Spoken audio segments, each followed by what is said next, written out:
कोई व्यक्ति एक रोमांचक अंतरंग दृश्य का आनंद लेने के लिए तैयार था, हालांकि इसमें अचानक आई रुकावट ने तुरंत ही असंतोष को जन्म दिया। यदि घुसपैठिया एक आकर्षक लड़की न होती तो शायद संयम की जगह गाली गलौज का दौर शुरू हो जाता। ये तो भाभी हैं। वास्तव में जिस व्यक्ति ने दरवाजा धक्का देकर खोला था वह कियान थी। उस निजी कमरे में मौजूद सभी लोग उसे नहीं पहचानते थे, लेकिन कुछ ऐसे भी थे जिन्होंने उसे पहले देखा था। भाभी, आप यहाँ हैं, कृपया बैठ जाइए। कियान ने चापलूसी भरी आवाज को अनसुना कर दिया और सीधे लियांग जेनलन और झाओ निंग एर को देखती रही, जो अभी भी एक दूसरे के आलिंगन में थे। उसने अपनी मुट्ठियां कसकर भींच लीं, उसके भीतर का क्रोध बेकाबू हो गया था। प्रेमी प्रेमिका होने के नाते उसे अपने जन्मदिन के बारे में न बताना एक अलग बात थी, लेकिन किसी दूसरी लड़की के साथ गले मिलना, मीठी मीठी बातें फुसफुसाना, ये सबसे बुरा नहीं था। अगर वह सही समय पर अंदर न आती तो शायद तब तक एक भयावह तमाशा शुरू हो चुका होता। कुछ क्षणों के अचेतन मन के बाद लियांग जेनलन ने अंततः बिना किसी घबराहट के झाओ निंग एर पर अपनी पकड़ छोड़ दी। झाओ निंग एर ने जल्दबाजी में पीछे कदम बढ़ाया और अजीब तरह से अपने बालों को ठीक किया। अपनी आधिकारिक प्रेमिका द्वारा रंगे हाथों पकड़े जाने पर भी लियांग जेनलन ने शर्म का कोई संकेत नहीं दिखाया। शांत भाव से उसने अपने कपड़ों से धूल झाड़ी और थोड़ा भौहें चढ़ाते हुए पूछने की हिम्मत भी की, तुम क्यों आए हो? कियान ने कमरे में मौजूद अन्य लोगों की अजीब निगाहों को देखा। अपमान और क्रोध उसे चींटियों की तरह कुतर रहे थे, उसे अंदर से खा रहे थे। हालांकि वह गुस्से से फट पड़ने और उस कमीने को कोसने के लिए बेताब थी, लेकिन वह जानती थी कि ऐसा करने से उसे बेरहमी से त्याग दिया जाएगा। वह ब्रेकअप के लिए तैयार नहीं थी। मैं तुम्हारे जन्मदिन का जश्न मनाने तुम्हारे साथ आया हूँ। कियान ने जबरदस्ती मुस्कुराया और अपनी सारी नकारात्मक भावनाओं को दबाने के लिए अपार इच्छा शक्ति जुटाई, मानो उसने कुछ देखा ही न हो। प्रशंसनीय, लेकिन साथ ही दयनीय भी। लियांग जेनलन की भौहें सिकुड़ी हुई ही रहीं। स्पष्टतः वह अपनी प्रेमिका की उपस्थिति का स्वागत नहीं कर रहा था, लेकिन इतने सारे दर्शकों की मौजूदगी में एक पुरुष होने के नाते वह उसे यूं ही बाहर नहीं निकाल सकता था। उसने अपनी झुंझलाहट को दबाया और हाथ से इशारा किया, बैठ जाएं। कियान को समझ नहीं आ रहा था कि वह बैठ कैसे पाए। उसके दिल में सुन्नापन आ गया जब उसने अपने आसपास के लोगों के दिखावटी अभिवादनों का जवाब केवल मुस्कुराहट और सिर हिलाकर दिया। उसके प्रेमी का जन्मदिन था, फिर भी वह खुद को बेमेल महसूस कर रही थी और उसके आने से माहौल थोड़ा फीका पड़ गया, जिससे वह व्यवधान पैदा करने वाली बन गई। लियांग जेनलन को उससे बात करने की कोशिश भी न करते देख कियान को वेई चुइन की सलाह मानकर बारिश में भीगते हुए आज रात यहाँ आने का पछतावा होने लगा। क्या ये वाकई सही फैसला था? जेनलुन, क्यों न हम साथ में एक गाना गाएं? चूंकि वह यहाँ थी, इसलिए उसे कोई न कोई परिणाम तो हासिल करना ही था। उसने अपने प्रेमी के साथ रिश्ते को सुधारने के लिए बिना बुलाए पहुंचकर खुद को शर्मिंदा किया था। इसलिए भले ही लियांग जेनलन उदासीन थी, उसने बुरा नहीं माना। इसके बजाय उसने उसे प्रसन्न करने की कोशिश की और स्त्रीत्व की कोमलता को चरम सीमा तक ले गई। भाई लियांग, आप वाकई घर को व्यवस्थित रखना बखूबी जानते हैं। लियांग जेनलन के शराब पीने वाले दोस्तों में से एक ने चुपचाप उसे अंगूठा ऊपर करके इशारा किया। लियांग जेनलन उदासीन प्रतीत होता था, लेकिन भीतर ही भीतर वह काफ़ी आत्मसंतुष्ट महसूस कर रहा था। फिर भी वह कियान को इतनी आसानी से माफ़ करने को तैयार नहीं था और उसने लापरवाही से कहा, मेरा गला खराब है, तुम खुद गाओ। कियान की मुस्कान तब कड़वी हो गई जब उसे लगा कि उसकी गरिमा को कुचला जा रहा है। सिस है, चलो गाते हैं। हमदर्दी जताते हुए एक लड़की ने माइक्रोफोन उठाया और कियान को बचने का रास्ता बताया। गाना गाने के बाद कियान, जो मुश्किल से सांस ले पा रही थी, ने शौचालय जाने का बहाना बनाकर बाहर कदम रखा। अपने शोर शराबे वाले दोस्तों के साथ पासे के खेल में मग्न लियांग जेनलन ने उसकी तरफ देखा तक नहीं। गलियारे में कियान एक ज़ोंबी की तरह चल रही थी, उसका दिल अंदर तक कांप रहा था। जैसे ही वह दूसरे कमरे के पास से गुजरी, तभी एक वेटर ठीक उसी समय बाहर आया जब वह सोच में डूबी हुई उसके पास पहुंची। उसे पता नहीं चला और वह उससे टकरा गई। मुझे खेद है, क्या आप ठीक हैं? छोटी जैकेट पहने वेटर ने तुरंत प्रतिक्रिया देते हुए कियान को गिरने से पहले ही पकड़ लिया। जैसे ही उनकी निगाहें मिली, स्तब्ध कियान की निगाहें झपकी और एक स्थिर तालाब में उठने वाली लहरों की तरह उसने धीरे धीरे अपनी शांति वापस पा ली। जियांग चेन भी कियान को वहां देखकर उतना ही आश्चर्यचकित था, लेकिन वह अपने कर्तव्य से बंधा हुआ था। जब उसे यकीन हो गया कि उसने अपना संतुलन वापस पा लिया है, तो उसने तुरंत उसे छोड़ दिया। कृपया सावधान रहें, इतना कहकर वह जाने के लिए तैयार हो गया। इंतजार। कियान ने बिना सोचे समझे सहज रूप से उसकी कलाई पकड़ ली। तुम यहाँ क्यों हो? मैं यहाँ काम करता हूँ। तभी कियान ने उसके पहने हुए छोटे सूट पर ध्यान दिया और उसकी धड़कनें तेज हो गईं। बेशक वह जानती थी कि जियांग चेन अक्सर कैंपस के बाहर अंशकालिक नौकरियां करता था, लेकिन उसने कभी यह जानने की परवाह नहीं की कि वह कहाँ और क्या करता था। वे यादें जिन्हें वह बेकार समझती थी, हवा में बिखरी पुरानी तस्वीरों की तरह उसके मन में फिर से उभरने लगीं। इस समय उसे अचानक एहसास हुआ कि जियांग चेन की भावनाएं उसके लिए कितनी सच्ची और अनमोल थीं। मुझे माफ़ करें, एकियान की आवाज़ कांप रही थी जब उसने उस युवक को देखा जिसके साथ उसने कभी सब कुछ साझा किया था। उसकी आंखों में आंसू चमक रहे थे। इस बार कोई दिखावा नहीं था। कुछ क्षण पहले उस निजी कमरे में वह एक मस्खरे की तरह थी जिसमें गरिमा का बिल्कुल भी अभाव था। वह उस जियांग चेन से कितनी मिलती जुलती थी जो कभी उसके सामने खड़ी थी। अंततः सहानुभूति जताते हुए एकियान की आंखों से आंसू बहने लगे और धीरे धीरे बहते हुए उसने फुसफुसाते हुए एक बार फिर दोहराया, सच में मैं क्षमा प्रार्थी हूँ। मैंने पहले जो कुछ भी किया वह स्वेच्छा से किया था और मैंने यह बात हम दोनों के बीच कही है। माफ़ी मांगने की कोई ज़रूरत नहीं है। जियांग चेन ने धीरे से उसका हाथ छुड़ाते हुए जवाब दिया और एक तरफ खड़ा हो गया। मुझे अभी भी काम करना है, कृपया मुझे क्षमा करें। उसके कदमों की आहट धीरे धीरे मिटती चली गई। एकियान ने पकड़ने की चाह में अपना हाथ उठाया, लेकिन वह बीच में ही बेबस होकर गिर गया। वह मुड़कर देखने लगी तो उसे गलियारे के अंत में उसका कमजोर लेकिन दृढ़ निश्चयी शरीर गायब होता हुआ दिखाई दिया, जो मानो उन्माद में रो रहा था और हंस रहा था। युवा स्वामी लियांग, भाभी कुछ समय से बाहर गई हुई हैं, क्या आप जाकर उनका हालचाल पूछना चाहेंगे? अपने दोस्तों की याद दिलाने पर लियांग जेनलन ने चारों ओर देखा और महसूस किया कि उसकी प्रेमिका वास्तव में वापस नहीं लौटी थी। हालांकि वी क्लब में सुरक्षा व्यवस्था कड़ी थी, लेकिन ऐसी जगह पर अप्रत्याशित घटना घट सकती थी। मैं जाकर देख लेता हूँ। लियांग जेनलन अनिच्छा से उसे ढूंढने ही वाला था कि तभी एकियान सुरक्षित और स्वस्थ अवस्था में अंदर आ गई। ऐसा लग रहा था कि उसने अपना चेहरा धो लिया था। उसका खूबसूरत मेकअप हट चुका था और उसके बिना मेकअप वाले चेहरे पर एक अलग ही तरह का मासूम आकर्षण झलक रहा था, जो उस निजी कमरे के धुएं वाले वातावरण में बेहद आकर्षक लग रहा था। यहाँ तक कि लियांग जेनलन भी एक पल के लिए अचंभित रह गया। एकियान ने उसकी ओर देखकर मुस्कुराया। लियांग जेनलन ने खुद को संभाला, उनकी आवाज़ अधिक स्थिर हुई और कुछ चिंता के साथ उन्होंने पूछा, क्या आप अस्वस्थ महसूस कर रहे हैं? मैं ठीक हूँ, एकियान ने अपना सिर हिलाया। थोड़ी कर्कश आवाज़ के अलावा वह काफ़ी सामान्य लग रही थी और उसने समझदारी से उससे कहा, तुम मजे करते रहो। लियांग जेनलन को लगा कि उसके साथ कुछ गड़बड़ है, लेकिन वह ठीक ये नहीं बता सका कि क्या गड़बड़ है। ज़्यादा सोचने की इच्छा न रखते हुए उसने उदासीनता से सिर हिला दिया। आप जो चाहें खा या पी सकते हैं। ये किसी प्रेमी द्वारा अपनी प्रेमिका के प्रति दिखाई गई स्नेहपूर्ण भावना नहीं थी, बल्कि एक अपमानजनक कृत्य जैसा लग रहा था। दान डिंग डोंग, लियांग जेनलन का फ़ोन बजा। उसने उसे बाहर निकाला और जवाब दिया। एक मधुर आवाज़ सुनाई दी, युवा स्वामी लियांग, कौन सा निजी कमरा? हम यहाँ पहले से ही मौजूद हैं। 22:02 जन्मदिन समारोह में देर से आने वालों में ली शूरू, जू सियई और जेंग जिंगजिंग के अलावा कोई और नहीं थे। निजी कारणों से गुओ रान उपस्थित नहीं हो सकीं। बिल्कुल, लियांग जेनलन को केवल ली शूरू की ही चिंता थी, बाकी लोग आएं या ना आएं, इससे उसे कोई फर्क नहीं पड़ता था। अपनी प्रेमिका एकियान के विपरीत, जो वहां अपने दम पर पहुंची थी, ली शूरू और उसकी दो सहेलियों के आगमन पर युवा स्वामी लियांग न केवल व्यक्तिगत रूप से उनका स्वागत करने के लिए बाहर गए, बल्कि उनके दरवाजे से अंदर आते ही उनका भव्य परिचय भी कराया। ये ईस्ट यूनिवर्सिटी के कला संकाय की हमारी ब्यूटी क्वीन ली शूरू हैं, और ये दोनों उनकी रूममेट्स जू सियई और जेंग जिंगजिंग हैं, जो दोनों ही हमारे स्कूल की मशहूर सुंदरियां हैं।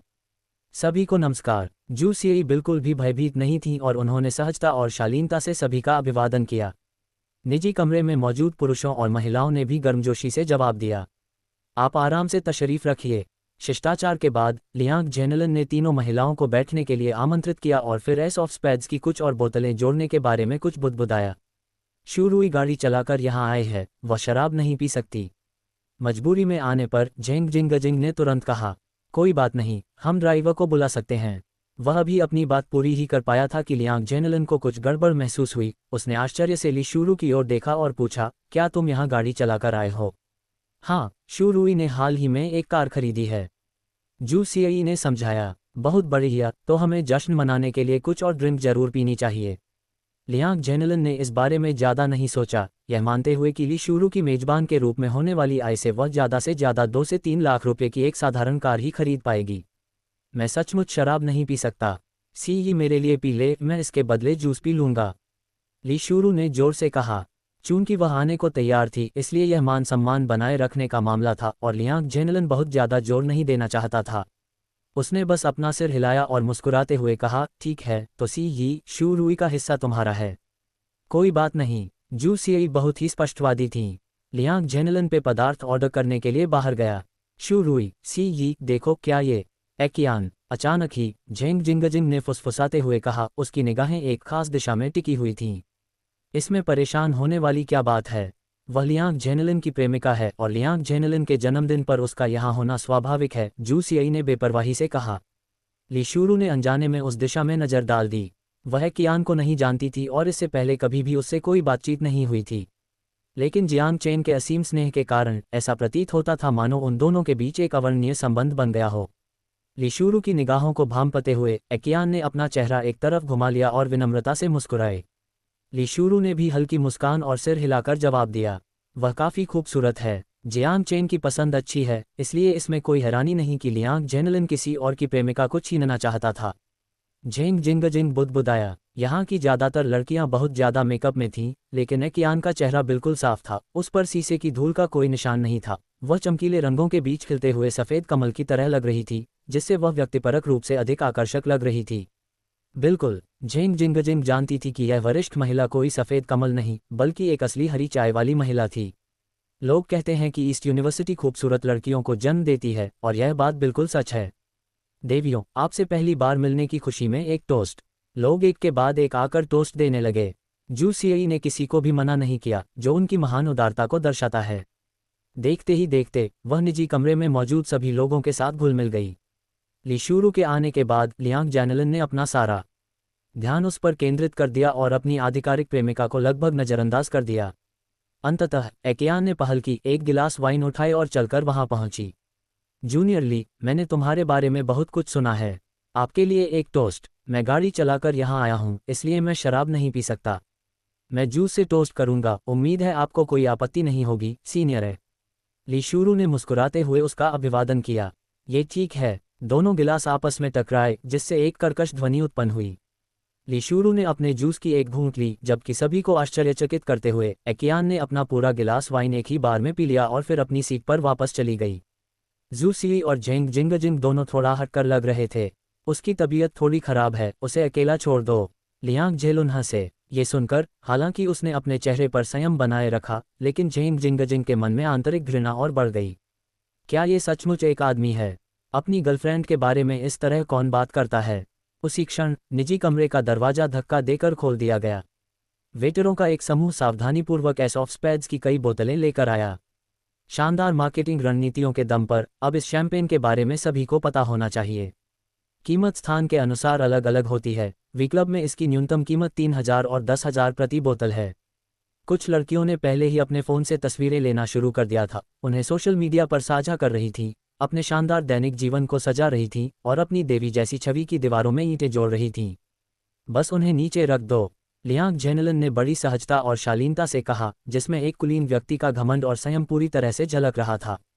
कितना ढोंगी है, झेंग जिंगजिंग ने तिरस्कारपूर्वक सोचा।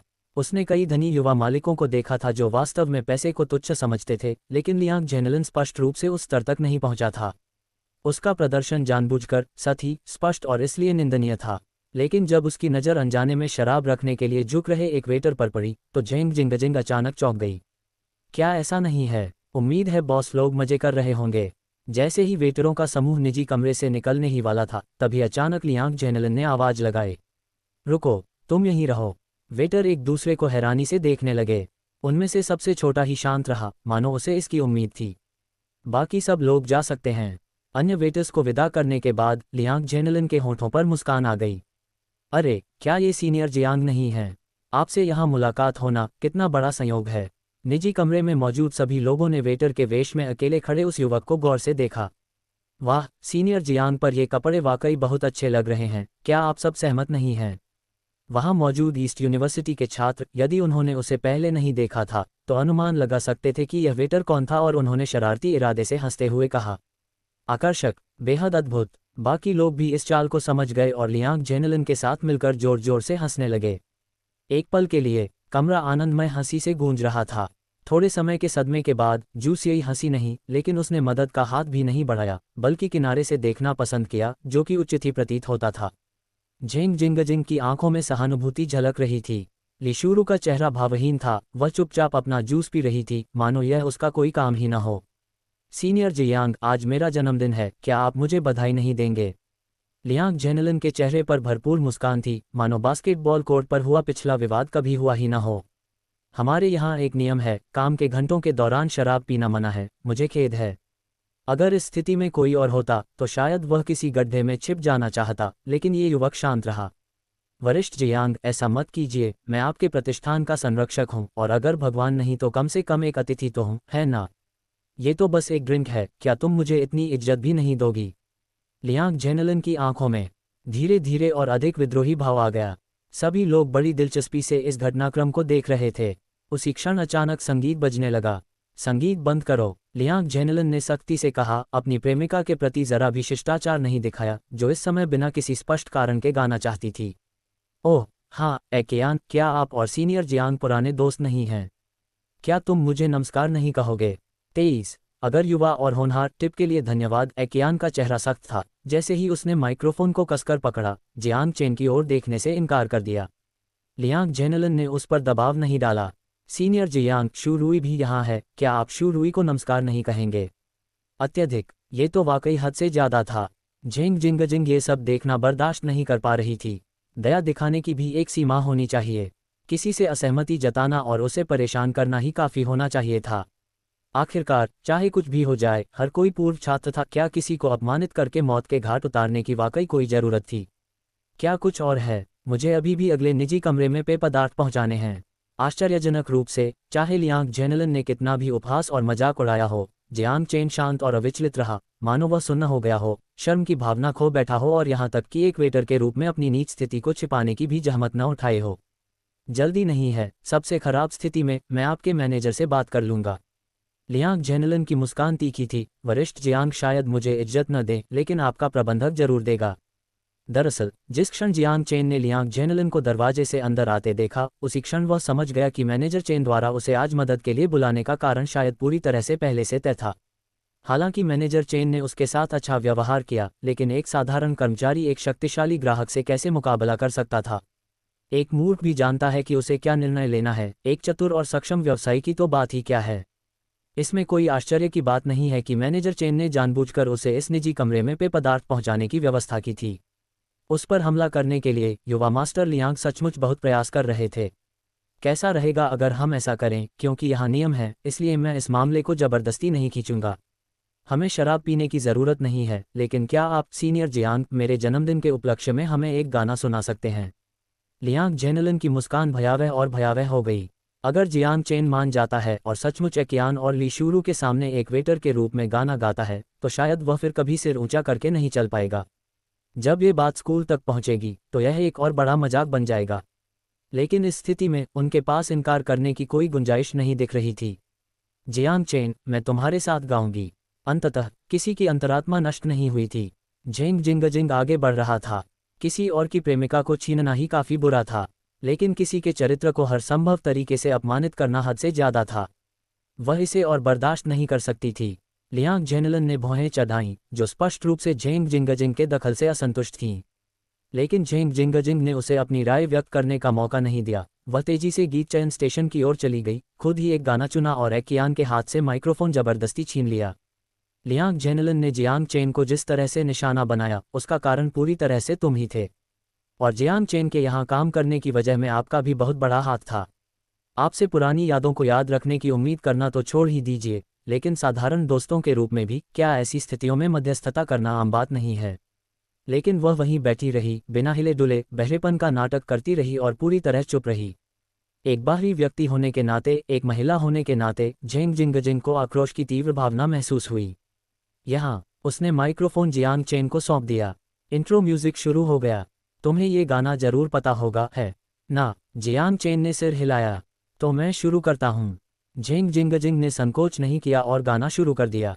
टेलीविजन बार बार झिलमिला रहा है। मैंने अभी तक संपर्क जानकारी डिलीट नहीं की है। आपने मेरे साथ जो दयालुतापूर्ण व्यवहार किया, मैंने अनाड़ीपन से इसे नष्ट कर दिया है। संगीत महाविद्यालय की छात्रा होने के नाते, भले ही वह पूरी तरह से पेशेवर न हो, फिर भी झेंग जिंगजिंग की गायकी औसत व्यक्ति की तुलना में कहीं अधिक मजबूत थी। और यह गाना भी उतना मुश्किल नहीं था। लियांग जेनेलिन ने बड़ी स्क्रीन को देखते हुए अपनी आंखें सिकुड़ीं, उनका चेहरा थोड़ा उदास था। हमने कभी साथ मिलकर सपने देखे थे, सोने और खाने की जगह के बारे में, लेकिन उल्टे सीधे दिन रात कैसे बिताए जाएं? जब हम डाउन पेमेंट के लिए भी पैसे नहीं जुटा पा रहे थे। झेंग जिंगजिंग ने उसकी तरफ ध्यान नहीं दिया और पूरे मन से, भावनात्मक और अभिव्यंजक तरीके से गाना गाया, जाहिर तौर पर उसमें बहुत भावनाएं डालीं। जिंगजिंग जियांग चेन का समर्थन क्यों करेगी? जू सियई हैरान थी और उसे समझ नहीं आ रहा था कि झेंग जिंगजिंग ने खास तौर पर यही गाना क्यों चुना था, जो जाहिर तौर पर कोई संयोग नहीं था, बल्कि सोच समझकर चुना गया था। क्या तुम कियान के चेहरे में आए बदलाव को नहीं देख सकती थी? क्या आप भूल गए हैं जब जिंगजिंग ने जानबूझकर 1 घंटे से अधिक समय गाड़ी चलाकर सड़क किनारे पड़े एक आवारा कुत्ते को बचाव केंद्र तक पहुंचाया था? लिशुरु ने धीमी आवाज में कहा, इसके अलावा हम एक व्यक्ति के बारे में बात कर रहे हैं। जू सियई अचंभित रह गई और फिर चुप हो गई। मैंने दीवार तोड़ दी है और आज तक इसे ठीक नहीं किया जा सका है। एक कटोरी गरम दलिया। तुम्हें डर है कि मुझे पर्याप्त नहीं मिलेगा, तो आप आधा हिस्सा ले जाने के लिए छोड़ देते हैं। घमंड को छोड़ दे तो इस लड़की झेंग जिंगजिंग में स्पष्ट रूप से कुछ खूबियां हैं। कम से कम पर उसे अब भी कुछ सहानुभूति है। आपको समझाने के लिए, वो खूबसूरती जो अक्सर आपकी आंखों को लाल कर देती है। तुमने तब मेरी देखभाल की थी, जो मुझे कभी समझ में नहीं आया, क्योंकि वह या तो बहुत गुस्से में थी या फिर गाने में इतनी मग्न थी। इसलिए झेंग जिंगजिंग को कुछ देर गाने के बाद ही एहसास हुआ कि वह अकेली गायिका नहीं थी। वह जल्दी से रुकी और जियांग चेन को चलने का इशारा किया। अगर मैं अपनी जवानी में आत्मविश्वासी होता, वास्तव में अनमोल क्या है इसे समझना, वे खूबसूरत सपने, अगर मैंने तुम्हें ये नहीं दिया तो मैं हमेशा के लिए अपराध बोध में डूबा रहूंगा। जियांग चेन की आवाज में किसी भी तरह की तकनीक का अभाव था। वह कोमल और सरल थी, फिर भी किसी कारण से जो लोग उसे नहीं जानते थे वे भी उसके गायन में एक अवर्णनीय भावना सुन सकते थे। धीरे धीरे मुस्कान गायब हो गई, उपहास और तिरस्कार भरी निगाहें बदलने लगीं। छोटे सूट में दुबले पतले युवक को देखकर कुछ लड़कियां उत्सुकता से भर उठीं। अगर मैं अपनी जवानी में आत्मविश्वासी होता, मुझे खेद का स्वाद महसूस हुआ। पैसा, रुतबा मैंने कमाया तो सही, लेकिन अब काश मैं कुछ वापस दे पाता। अगर जवानी में मुझे ये पता होता कि कब आगे बढ़ना है और कब पीछे हटना है।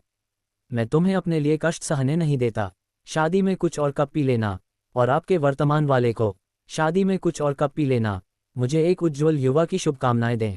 संगीत धीरे धीरे बंद हो गया। जियांग चेन ने माइक्रोफोन नीचे रख दिया। ये लड़का काफी अच्छा गाता है। जू सियई आश्चर्यचकित रह गई। लिशुरु चुपचाप उस युवक को देखती रही जो हमेशा तिरस्कार और उपहास के बीच आगे बढ़ता रहा था और उसके प्रति उसकी धारणा में सूक्ष्म परिवर्तन महसूस कर रही थी। किसी को पसंद करना, इसमें शर्मिंदा होने जैसी कोई बात नहीं है। लिशुरु की आपके प्रति अनुकूलता जोड़ 2-0। अचानक मिली सूचना ने अप्रस्तुत जियांग चेन को चौंका दिया और फिर वह मन ही मन मूर्खतापूर्ण ढंग से हंसने लगा। तो वाकई में गाना लड़कियों को आकर्षित कर सकता है, इसलिए इसमें कोई आश्चर्य की बात नहीं है कि इतने सारे लड़के इतनी लगन से गायन का अभ्यास करते हैं। अंततः दयनीय अनुकूलता बदल गई। अब यह -80 पर है। हालांकि सफलता अभी काफी दूर थी, लेकिन आखिरकार उन्होंने पहला कदम तो उठा ही लिया था। धन्यवाद। जियांग चेन ने माइक्रोफोन झेंग जिंगजिंग को वापस सौंप दिया। झेंग जिंगजिंग ने माइक्रोफोन लिया, बोलने में हिचकिचाई, लेकिन अंत में उसने केवल इतना कहा, आपका स्वागत है। जियांग चेन ने पीछे मुड़कर लियांग जेनलिन की ओर देखा। उसका चेहरा पानी की तरह स्थिर था। जन्मदिन की शुभकामनाएं। पूरा कमरा सन्नाटे में डूब गया, विशेषकर ईस्ट सी यूनिवर्सिटी के छात्र। कुछ लोग बेहद गरीब हो सकते हैं, लेकिन उनमें एक समृद्ध और आकर्षक व्यक्तित्व होता है। ईस्ट सी यूनिवर्सिटी में जियांग द बुटलिकर नाम कुख्यात था, लेकिन आज रात उन्होंने उनका एक ऐसा पहलू देखा जो अफवाहों से बिल्कुल अलग था। आज रात वी पार्टी में सभी को खूब मजा आए, यही मेरी कामना है। अंत में जियांग चेन अपने कर्तव्य को नहीं भूले। उन्होंने थोड़ा झुककर अभिवादन किया, फिर मुड़कर निजी कमरे से बाहर चले गए। दरवाजा धीरे धीरे बंद हो गया। जू सियई ने आह भरे बिना नहीं रह सकी। उसे अपने सीने में एक अजीब सी जकड़न महसूस हो रही थी। उसे पता नहीं था कि क्यों। जिस चापलूस से उसने हजारों डॉलर ठगे थे, वह उतना सीधा साधा नहीं निकला जितना उसने सोचा था। इस तरह का धैर्य और दृढ़ता क्या इस उम्र के किसी युवक में हो सकती है? शू रुई, ये जियांग चेन नाम का लड़का उस जियांग चेन से अलग लग रहा है जिसे हम पहले जानते थे। जू सियई ने अनजाने में ही कुछ बुदबुदाया, इस बार पूरी तरह से अनैच्छिक रूप से, जानबूझकर जियांग चेन के पक्ष में नहीं बोल रही थी। लिशुरु ने कोई प्रतिक्रिया नहीं दी। उसने लियांग जेनलिन की ओर देखा जिसका चेहरा पानी की तरह स्थिर था, फिर एकियान की ओर देखा जो पीली और विचलित लग रही थी। क्या हम उसे कभी सचमुच जान पाए थे? 24। गरीबों को सिर्फ इसलिए परेशान मत करो क्योंकि वे गरीब हैं, चलो पीते रहें। जियांग चेन के जाने के बाद निजी कमरे का माहौल तुरंत सामान्य हो गया, फिर भी कुछ क्षण पहले की तुलना में एक सूक्ष्म अंतर प्रतीत हुआ। आज लियांग जेनलिन का जन्मदिन था और उनके चेहरे पर पूरी मुस्कान थी, लेकिन ऐसा लग रहा था जैसे वह जबरदस्ती मुस्कुरा रहे हों। वी पार्टी में पार्टी आयोजित करने का निर्णय जानबूझकर लिया गया था क्योंकि उन्हें पता चला था कि जियांग चेन पहले यहाँ अंशकालिक रूप से काम करती थी, इसलिए उन्होंने प्रबंधक से पहले ही संवाद कर लिया था। इसका पूरा मकसद यही था कि इस मौके का फायदा उठाकर जियांग चेन को सबके सामने अपमानित किया जाए। सब कुछ लियांग झेलुन की योजना के अनुसार हुआ था और एक भी अपेक्षित दर्शक अनुपस्थित नहीं था, लेकिन किसी तरह अंतिम परिणाम उस स्थिति तक नहीं पहुंचा जिसकी उसने कल्पना की थी। निश्चित रूप से शर्मिंदगी तो जियांग चेन को हुई थी, लेकिन इस समय लियांग झेनलिन को भी कुछ अजीब सा महसूस हुआ और उसे लगा कि सबकी निगाहें उसकी तरफ कुछ अजीब सी हो गई हैं। घटक। उसने एक गिलास शैंपेन घटक लिया। उसे अंदर ही अंदर एक झंझनाहट महसूस हो रही थी जिसका कोई हल नहीं था, लेकिन बाहरी तौर पर उसे अभी भी एक नकली मुस्कान बनाए रखनी पड़ी और वह अपनी प्रेमिका को गुस्से भरी नज़र से देखने से खुद को रोक नहीं सका। लेकिन इस समय एकियान का ध्यान कहीं और था। वह अन्यमनस्क थी और विचारों में डूबी हुई प्रतीत हो रही थी। जियांग, तुमने आज खूब मेहनत की है, तुम जल्दी घर जा सकते हो। मैनेजर चेन ने जियांग चेन को तब पाया जब वह दूसरे निजी कमरे में फलों की प्लेट पहुंचाकर समाप्त कर चुका था। उसने ये कहा और उसे नोटों का एक बंडल सौंप दिया। मोटाई के हिसाब से यह शायद 1 या 2 हज़ार के आसपास होगा। ये निश्चित रूप से अंशकालिक कर्मचारी की कमाई से कहीं अधिक था। मैनेजर चेन, ये क्या है? अगर मैं तुम्हें दूं तो इसे ले लेना। चेन काई ने जबरदस्ती पैसे जियांग चेन के हाथ में थमा दिए और सच्ची निगाहों से उसकी ओर देखा। जब मैं पहली बार ईस्ट सी आया था तो मैं बिल्कुल आप जैसा ही था। मेरे पास कुछ भी नहीं था और मैंने धीरे धीरे कदम बढ़ाकर आज इस मुकाम तक पहुंचा हूं। अभी भले ही मैं अच्छी स्थिति में दिखूं, लेकिन उस समय मुझे भी तिरछी नज़रों से देखा जाता था और दिन भर मुझे आदेश दिए जाते थे। हर तरह की कठिनाई का सामना करना पड़ा था और उन सभी का भी जिनसे आप बच नहीं सकते। मैंने उन सभी को झेला है। इसलिए अगर आपको कुछ अपमान का सामना करना पड़े तो इसे बड़ी बात न समझें। दूसरे लोग आपके लिए जीवन मुश्किल बना सकते हैं, लेकिन कभी भी खुद के लिए जीवन मुश्किल न बनाएं। यहाँ तक कि ली जियाचेंग ने भी कहा है, अपने चेहरे से पैसा कमाना शर्मनाक नहीं है। जियांग चेन ने एक शब्द भी नहीं कहा। तुम मुझसे नफरत तो नहीं करते, है ना? चेन काई ने पूछा। मैं कैसे कर सकता हूँ? जियांग चेन मुस्कुराया और जानबूझकर अपने हाथ में रखे नोटों के ढेर का वजन करते हुए बोला, मुझे लाल लिफाफे के लिए मैनेजर चेन को धन्यवाद देना चाहिए। यही सोचने का सही तरीका है। चेन काई ने दिल खोलकर हंसते हुए कहा, मुझे पता था कि तुम आजकल के अन्य युवाओं से अलग हो। तुम महान उपलब्धियां हासिल करने के लिए ही पैदा हुए हो। मैनेजर चेन, मेरा मजाक उड़ाना बंद करो। यह आपका मजाक उड़ाना नहीं है, ये दिल से कही गई बात है। चेन काई ने मुस्कुराते हुए कहा, मैं लोगों को परखने में हमेशा से अच्छा रहा हूँ। मैं शायद आपकी तरह शिक्षित न हूँ, लेकिन एक बात तो मैं समझता हूँ, बूढ़ों को धोखा देना नौजवानों और गरीबों को धोखा देने से बेहतर है ना? जियांग चेन ने कड़वी मुस्कान दी और चुप रहा। ठीक है, तो वापस स्कूल जाओ। भविष्य में अगर आप वापस आना चाहें तो वी पार्टी आपका हमेशा स्वागत करेगी। चेन काई भावुक था। धन्यवाद मैनेजर चेन, लगातार अच्छा प्रदर्शन करते रहो, मुझे निराश मत करना। जाने से पहले चेन काई ने जियांग चेन के कंधे पर एक जोरदार थपकी दी। जब जियांग चेन ने उसे जाते हुए देखा तो उसके चेहरे पर शांति थी और न तो बाहरी रूप से और न ही दिल में कोई नाराजगी थी। दुनिया बिल्कुल ऐसी ही है। भले ही चेन काई ने लियांग जैनलिन के साथ मिलकर उसे फंसाने की साजिश रची थी, लेकिन चेन काई के नज़रिए से इसमें उसकी कोई गलती नहीं थी। वह वी पार्टी के प्रबंधक थे और स्वाभाविक रूप से उन्हें वी पार्टी के हितों को प्राथमिकता देनी थी। एक साधारण अंशकालिक कर्मचारी, जिसे कॉलेज का छात्र कहा जाता था, की क्या कीमत थी? कोई और होता तो उसे वेतन वृद्धि देने की जहमत ही नहीं उठाता। ऐसे में इस मुद्दे को गंभीरता से लेने की तो बात ही दूर है। ये समाज एक सख्त पदानुक्रमित और क्रूर खाद्य श्रृंखला है। अगर आप सबसे निचले स्तर पर जी रहे हैं तो इस बात की शिकायत न करें कि किसी को आपकी गरिमा की परवाह नहीं है। क्या मनुष्य चींटी के विचारों और भाग्य पर विचार करते हैं? एक गाने के लिए 1 या 2 हज़ार कमाना, ये काम बुरा नहीं है। जियांग चेन को लगा कि उसने जो किया वह पूरी तरह से उचित था, इसलिए उसने नोटों का गट्ठा अपनी जेब में रख लिया और कपड़े बदलने के लिए चेंजिंग रूम में चला गया। हमें वापस लौटना चाहिए, नहीं तो छात्रावास बंद हो जाएगा। जियांग चेन की मदद करने के बाद ये जानते हुए कि उसका यहाँ स्वागत नहीं किया जाएगा, जेंग जिंग जल्दी ही वहाँ से निकलना चाहती थी। तो चलिए आज रात के लिए यही समाप्त करते हैं, लियांग झेनलिन ने कहा, जो उदास महसूस कर रहे थे और उत्सव जारी रखने में उनकी रुचि खत्म हो गई थी, इसलिए उन्होंने रात यहीं समाप्त करने का फैसला किया। कई लोग बाहर जाने लगे। ज़ेनलुन, आज रात के लिए धन्यवाद, यह ज़रूर महंगा रहा होगा। किसी ने जानबूझकर चिढ़ाया। ये कुछ भी नहीं है, बस 140,000 हैं। लियांग झेलुन में असमंजस की झलक थी। झेंग जिंग को लगभग उल्टी आ गई। क्या संख्याओं को इतनी स्पष्ट रूप से बताना आवश्यक था? क्या आपको डर है कि दूसरों को पता नहीं चलेगा कि आपने कितना पैसा खर्च किया? शू रुई, लगता है बाहर बारिश हो रही है, क्या मैं आप सबको वापस ले जाऊं? लियांग जेनेलिन ने ली शूरू के प्रति अपने खुले उत्साह को छिपाने का कोई प्रयास नहीं किया, यहाँ तक कि अपनी आधिकारिक प्रेमिका की उपस्थिति को भी पूरी तरह से नज़रअंदाज कर दिया। कई लोग एकियान को अजीब नज़रों से देखते थे। एकियान ने ऐसा दिखाया जैसे कुछ गलत नहीं हुआ हो, लेकिन स्वाभाविक दिखने की उसकी कोशिश के परिणामस्वरूप उसकी मुस्कान थोड़ी बनावटी सी हो गई। कोई ज़रूरत नहीं, शू रुई खुद गाड़ी चलाकर यहाँ आए हैं, झेंग जिंग ने फिर याद दिलाया। तभी लियांग जेनेलिन को याद आया कि जब वे पहुंचे थे तब जू सियाई ने शायद इसका जिक्र किया था। मेरी याददाश्त पर गौर करो। शू रुई, तुमने कार कब खरीदी? बस कुछ दिन पहले। आपने मुझे क्यों नहीं बताया? मुझे कार व्यवसाय में कई दोस्त पता हैं जो आपको छूट दिला सकते थे। शू रुई को अपनी पसंद की चीज़ों की कीमत की कभी परवाह नहीं होती। झेंग जिंग ने तिरस्कारपूर्ण और गर्वपूर्ण लहजे में घोषणा की। लियांग जेनेलिन को उसकी बातों में छिपी हुई धमकी समझ आ गई थी, लेकिन हंगामा करना उचित नहीं था, इसलिए उसने मन ही मन बड़बड़ाया, ये सब ढोंगी लोग हैं। एक ऐसा समूह जो अपनी आजीविका के लिए पुरुषों पर निर्भर है, और वे सोचते हैं कि वे धनी समाजसेवियों के बराबर हैं। तेज बारिश हो रही है। जैसे ही वे दरवाजे पर पहुंचे, उन्होंने पाया कि बाहर मूसलाधार बारिश शुरू हो गई थी और पूरी दुनिया में अफरा तफरी मची हुई थी। सौभाग्यवश पार्किंग स्थल प्रवेश द्वार के ठीक सामने था।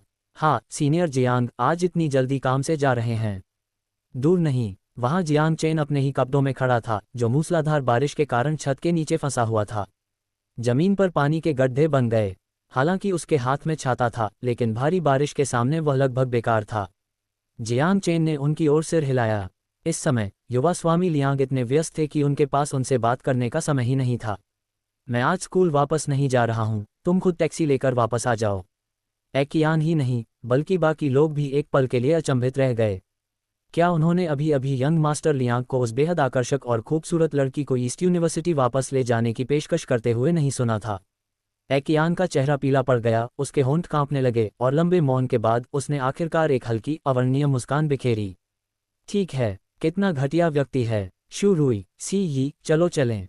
झेंग जिंग एक पल भी नहीं रुकना चाहती थी। उसने सुरक्षा गार्ड से एक छाता छीना और तीनों लड़कियां बारिश से बचने के लिए बने पर्दे के नीचे घुस गईं। हे भगवान, एक पैनामेरा! जैसे ही वे पार्किंग स्थल पर पहुंचे, एक सफ़ेद पैनामेरा की हेडलाइट्स चमक उठीं, जिससे बारिश के घने पर्दे के बीच से कई लोगों की आंखें चौंधिया गईं। फिर ली शूरू और बाकी दो लड़कियां कार का दरवाजा खोलकर अंदर बैठ गईं। भाई लियांग, ये मुर्गियां! वे इतने अमीर हैं। सभी लोग अचंभित रह गए, यहाँ तक कि खुद लियांग जेनेलिन भी पूरी तरह से हैरान रह गए थे। उसे लगा कि ली शूरू ने कोई साधारण सी कार खरीदी है। उसे यह नहीं पता था कि असल में वह एक पैनामेरा थी। वह तो उसकी सेकंड हैंड मासेराती से भी ज़्यादा महंगी थी, इसलिए इसमें कोई हैरानी नहीं कि वह उसके आसपास इतनी अलग थलग सी दिखती थी। उस एकदम नई सफ़ेद पैनामेरा को घूरते हुए लियांग जेनेलिन ने अपने दांत भींच लिए। उसकी निगाहें भयावह थीं। लानत है उस कुतिया की, उसने किसी अमीर आदमी के साथ संबंध बना लिया होगा। तुम सब किस बात पर सुस्ती दिखा रहे हो? गाड़ी में बैठो और चलो। वह भौंका। लियांग जेनेलिन के लिए यह अब तक का सबसे दुखद जन्मदिन रहा होगा। 25:25 कुछ लोग बारिश में फंस गए हैं, जबकि अन्य इसका आनंद ले रहे हैं। वूश! पानी हर जगह फैल गया। एक के बाद एक कारें पार्किंग स्थल से तेजी से निकलीं और बारिश की चादर में गायब हो गईं। लियांग जेलुन वाकई अपनी बात का पक्का था। उसने कहा था कि वह लिफ्ट नहीं देगा, और उसने सचमुच लिफ्ट नहीं दी। वह अपनी प्रेमिका को वी क्लब के प्रवेश द्वार पर अकेला छोड़कर झाओनिंग एयर के साथ गाड़ी चलाकर चला गया, जिसके साथ उसने अभी अभी एक ड्रिंक शेयर की थी। ऐसा लग रहा था कि सबक उतना कठोर नहीं था जितना होना चाहिए था। इससे पहले जियांग चेन को गाने के लिए मजबूर करते समय उसने जानबूझकर संगीत बजाया था, और यह सब अपनी पूर्व प्रेमिका को छुड़ाने के उद्देश्य से किया था, है ना? बॉक्स के पास उसने उसके चेहरे का ख्याल रखते हुए अपना आपा नहीं खोया, लेकिन इसका मतलब यह नहीं था कि उसने सब कुछ भुला दिया था। कृतघ्न प्राणी! ऐसा लग रहा था कि अतीत में वह उसके प्रति बहुत ही अच्छा व्यवहार करता था। पुराने प्यार को भूल नहीं सकते, है ना? फिर अच्छे से सोच विचार करें और शांत हो जाएं। चमकीली लाल रंग की मासेराती कार बेरहमी से तेज गति से आगे बढ़ी और देखते ही देखते आंखों से ओझल हो गई। एकियान वी क्लब के प्रवेश द्वार पर अकेली खड़ी थी। उसके चेहरे पर अब भी एक फीकी मुस्कान थी। उसकी आंखें खाली थीं। उसे खुद नहीं पता था कि वह क्या सोच रही थी। मैडम, क्या आपको गाड़ी बुलाने में मदद चाहिए? सुरक्षा गार्ड ने उसकी असामान्य मानसिक स्थिति को देखा और उसके पास गया। कोई ज़रूरत नहीं है, एकियान ने प्रस्ताव को ठुकरा दिया और मानो अपना होश खो बैठी हो, सीधे मूसलाधार बारिश में चली गई। सुरक्षा गार्ड असमंजस में था और उसे समझ नहीं आ रहा था कि उसे रोकना चाहिए या नहीं। छप छप, पलक झपकते ही एकियान के बाल पूरी तरह भीग गए थे, उसके कपड़े भीग गए थे। बारिश ठंडी थी, लेकिन लोगों के दिलों जितनी ठंडी नहीं थी। उस रात की सबसे बड़ी मस्खरा बन चुकी वह लड़की बेखबर थी, हंसते हुए चल रही थी और देखने में पागल और दयनीय दोनों लग रही थी। धड़ाम, अचानक ठोकर लगने से एकियान जमीन पर गिर पड़ी, मानो उसकी सारी ताकत खत्म हो गई हो। गंदी मिट्टी उछलकर उसके कपड़े और गालों पर लग गई। काश आज का समय पहले से ही पता चल पाता कि आखिर ऐसा हुआ क्यों। वाइट पामेरी। बारिश में मुर्गी की तरह भीगी हुई एकियान को देखकर झेंग जिंगजिंग ने कई तरह की भावनाओं का अनुभव किया। यह उसका अपना फैसला था, इसके लिए कोई और जिम्मेदार नहीं है। पूरा स्कूल जानता है कि लियांग जेनेलिन एक रंगीन मिजाज का लड़का है, फिर भी उसे यकीन था कि वह उस रंगीन मिजाज लड़के को सुधार सकती है। कितना हास्यास्पद आत्मविश्वास है। जू सियई के चेहरे पर दया का जरा भी भाव नहीं था, उसकी आंखों में थोड़ी सी उपहास भी झलक रही थी। चूंकि यह एक तरफा प्यार था, इसलिए उसे इस नुकसान को स्वीकार करना होगा। जिस दिन से उसका लियांग जेनेलिन से रिश्ता जुड़ा, उसी दिन से आज का परिणाम तय था। अब देखने के लिए कुछ नहीं बचा है। शूरुई, चलो चलते हैं। रिश्तेदार या करीबी दोस्त न होने के कारण तीनों लड़कियां स्वाभाविक रूप से दूसरों के मामलों में दखल नहीं देती थीं। जैसे ही ली शुरू गाड़ी की स्पीड बढ़ाने ही वाली थी कि झेंग जिंगजिंग अचानक चिल्लाए, रुको। लगातार बरसती बारिश थम गई।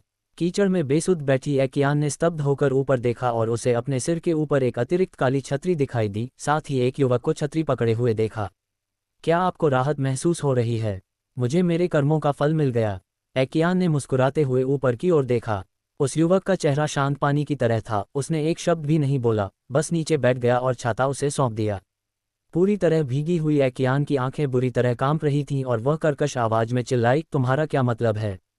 क्या तुम मुझ पर तरस खाते हो? मुझे तुम्हारी दया की जरूरत नहीं है। युवक ने मानो उसकी बातों को अनसुना करते हुए धीरे से कहा, इसे ले लो और जल्दी वापस आ जाना। जियांग चेन, मुझे पता है कि इस समय तुम बहुत आत्मसंतुष्ट महसूस कर रहे होगे। हाँ, मुझे मेरे कर्मों का फल मिल गया। मुझ पर हंसो, कोई बात नहीं। आपको अच्छा इंसान होने का दिखावा क्यों करना पड़ता है? क्या आपको पता है कि इस तरह का व्यवहार करने से वाकई तबीयत खराब हो जाती है? युवक चुप रहा और उसने कोई खंडन नहीं किया। लड़की के हाथ में छाते का हैंडल थमाकर वह फिर से खड़ा हो गया और आगे बढ़ गया।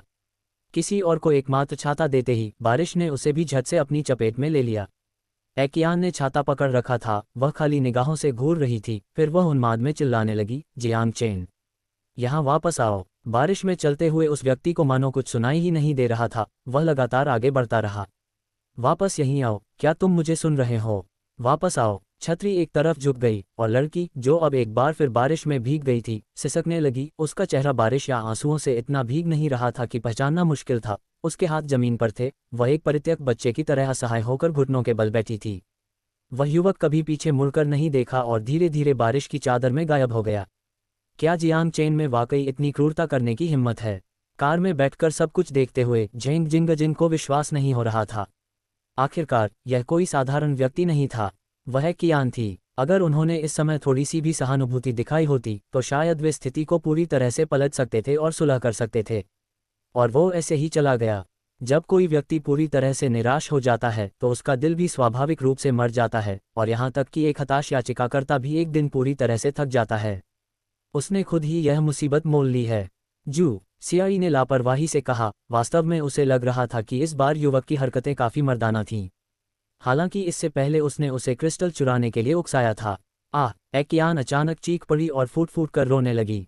खुद एक महिला होने के नाते झेंग जिंगजिंग को थोड़ी सहानुभूति महसूस हुई, लेकिन फिर उसे तुरंत एक कहावत याद आ गई, दयनीय दिखने वाले लोगों में अक्सर घृणित पहलू भी होते हैं। ये सही थी। एकियान का एक पुनर्ता समर्पित प्रेमी के साथ सुखी संबंध होना चाहिए था, लेकिन वह उस चीज की लालसा करती थी जो उसके पास नहीं थी। उसने कभी भी उस चीज की कदर नहीं की जो उसके सामने थी। जियांग चेन, हालांकि उसके पास पैसे नहीं थे, फिर भी वह अपना एकमात्र छाता देने को तैयार था। लेकिन लियांग जेनेलिन का क्या? पहली बार झेंग जिंगजिंग को एहसास हुआ कि धन किसी व्यक्ति के व्यक्तित्व का सबसे अच्छा मापदंड नहीं हो सकता है। बाद में आंसुओं के बीच आखिरकार यह समझ में आया कि कुछ लोग, जिनकी कमी एक बार महसूस हुई, वे फिर कभी वापस नहीं आएंगे। जू सी ने लापरवाही से एक गाना गुनगुनाया। झेंग जिंगजिंग के मन में कई तरह की भावनाएं उमड़ रही थीं। सफ़ेद रंग की पलामेरा कार स्टार्ट हुई और धीरे धीरे पार्किंग स्थल से निकल गई। देखो, वहाँ जियांग चेन है। झेंग जिंगजिंग ने खिड़की से बाहर देखा। जहाँ उसकी नज़र पड़ी, वहाँ सड़क किनारे एक भीगा हुआ युवक खड़ा था, संभवतः बस का इंतजार कर रहा था। लेकिन इतनी तेज बारिश के कारण टैक्सी की संख्या पहले से ही कम थी, और जो कुछ खाली टैक्सी वहां से गुजरी उन्होंने उसे पूरी तरह भीगा हुआ देखकर रुकने में हिचकिचाहट दिखाए। जियांग चेन अधीर नहीं हुए। जब भी कोई कार आती वह हाथ हिलाकर इशारा करते, और अगर वह नहीं रुकती तो वह अगली कार का इंतजार करते। यह उदासीनता उस संयम से भिन्न नहीं थी जो उन्होंने निजी कमरे में भारी वित्तीय असमानता और अपमान का सामना करते समय दिखाया था। उस आकृति को देखकर, जो न तो स्वर्ग के प्रति और न ही दूसरों के प्रति शिकायत कर रही थी, ली शूरू को अचानक एक वाक्यांश याद आया जो उसने पहले देखा था। कुछ लोग बारिश में फंस गए हैं, कुछ लोगों को बारिश का आनंद आता है। शू रुई। झेंग जिंगजिंग ने ड्राइवर की सीट पर बैठी अपनी रूममेट की ओर देखा। वह कुछ बोलने में हिचकिचा रही थी। ली शूरू ने कुछ नहीं कहा और पलामेरा नाम की उस कार को, जिसे खरीदने का सपना ज्यादातर लोग ही देखते हैं, उस दिशा में चला दिया। तब $10 लाख की स्पोर्ट्स कार उस बेचारे युवक के सामने आकर रुक गई जिसके लिए कोई टैक्सी नहीं रुक रही थी। खिड़की नीचे खुल गई। जियांग चेन, अंदर आओ। पीछे बैठी झेंग जिंगजिंग ने उत्साह से आवाज लगाए। शू रुई ने कुछ नहीं कहा, लेकिन कार रोककर उसने अपना रवैया पहले ही दिखा दिया था। पीछे की सीट पर बैठी जू सियाई भी सीधे आगे देख रही थी, मानो इस मामले का उससे कोई लेना देना ही न हो। पूरी तरह भीगा हुआ वह युवक स्पष्ट रूप से आश्चर्यचकित था, लेकिन उसने वह पार खुशी नहीं दिखाई जो उसे दिखानी चाहिए थी, और एक पल के लिए हिचकिचाने के बाद उसने कुछ ऐसा कहा जिससे झेंग जिंगजिंग का दिल कांप गया। ये कार इतनी महंगी है, मुझे डर है कि मैं इसे गंदा कर दूंगी। आप सब जाए, मैं टैक्सी ले लूंगी। खिड़की के बाहर धुंधले मुस्कुराते चेहरे को देखते हुए झेंग जिंगजिंग को अपने सीने में जकड़न महसूस हुई। वह क्षण भर के लिए अवाक रह गई। इस तरह तो कोई टैक्सी आपको नहीं ले जाएगी। क्या आप यहाँ से पैदल वापस जाने की योजना बना रहे हैं? सामने वाली यात्री खिड़की धीरे धीरे नीचे सरक गई। 26:026 यात्री सीट पर बैठने की बजाय स्टीयरिंग व्हील पकड़ना बेहतर है, इसे पोंछ दो। जियांग चेन आखिरकार कार में बैठ गया, शायद अंदर बैठे लोगों की वजह से या शायद कार की वजह से ही। यात्री सीट पर बैठे हुए वह कुछ संयमित प्रतीत हो रहे थे। झेंग जिंगजिंग ने पीछे से टिश्यू का एक पैकेट आगे बढ़ाया। धन्यवाद। उसके बाल, चेहरा और कपड़े सब गीले थे और टिश्यू का एक पैकेट मुश्किल से ही पर्याप्त था। चमड़े की सीट पूरी तरह से भीग चुकी थी। जियांग चेन ने किसी तरह अपना चेहरा सुखा लिया। मैंने आपकी कार गंदी कर दी, मुझे माफ़ कर दीजिए। उन्होंने ली शूरू से माफ़ी मांगी। ये तो सिर्फ पानी है, यह अपने आप सूख जाएगा।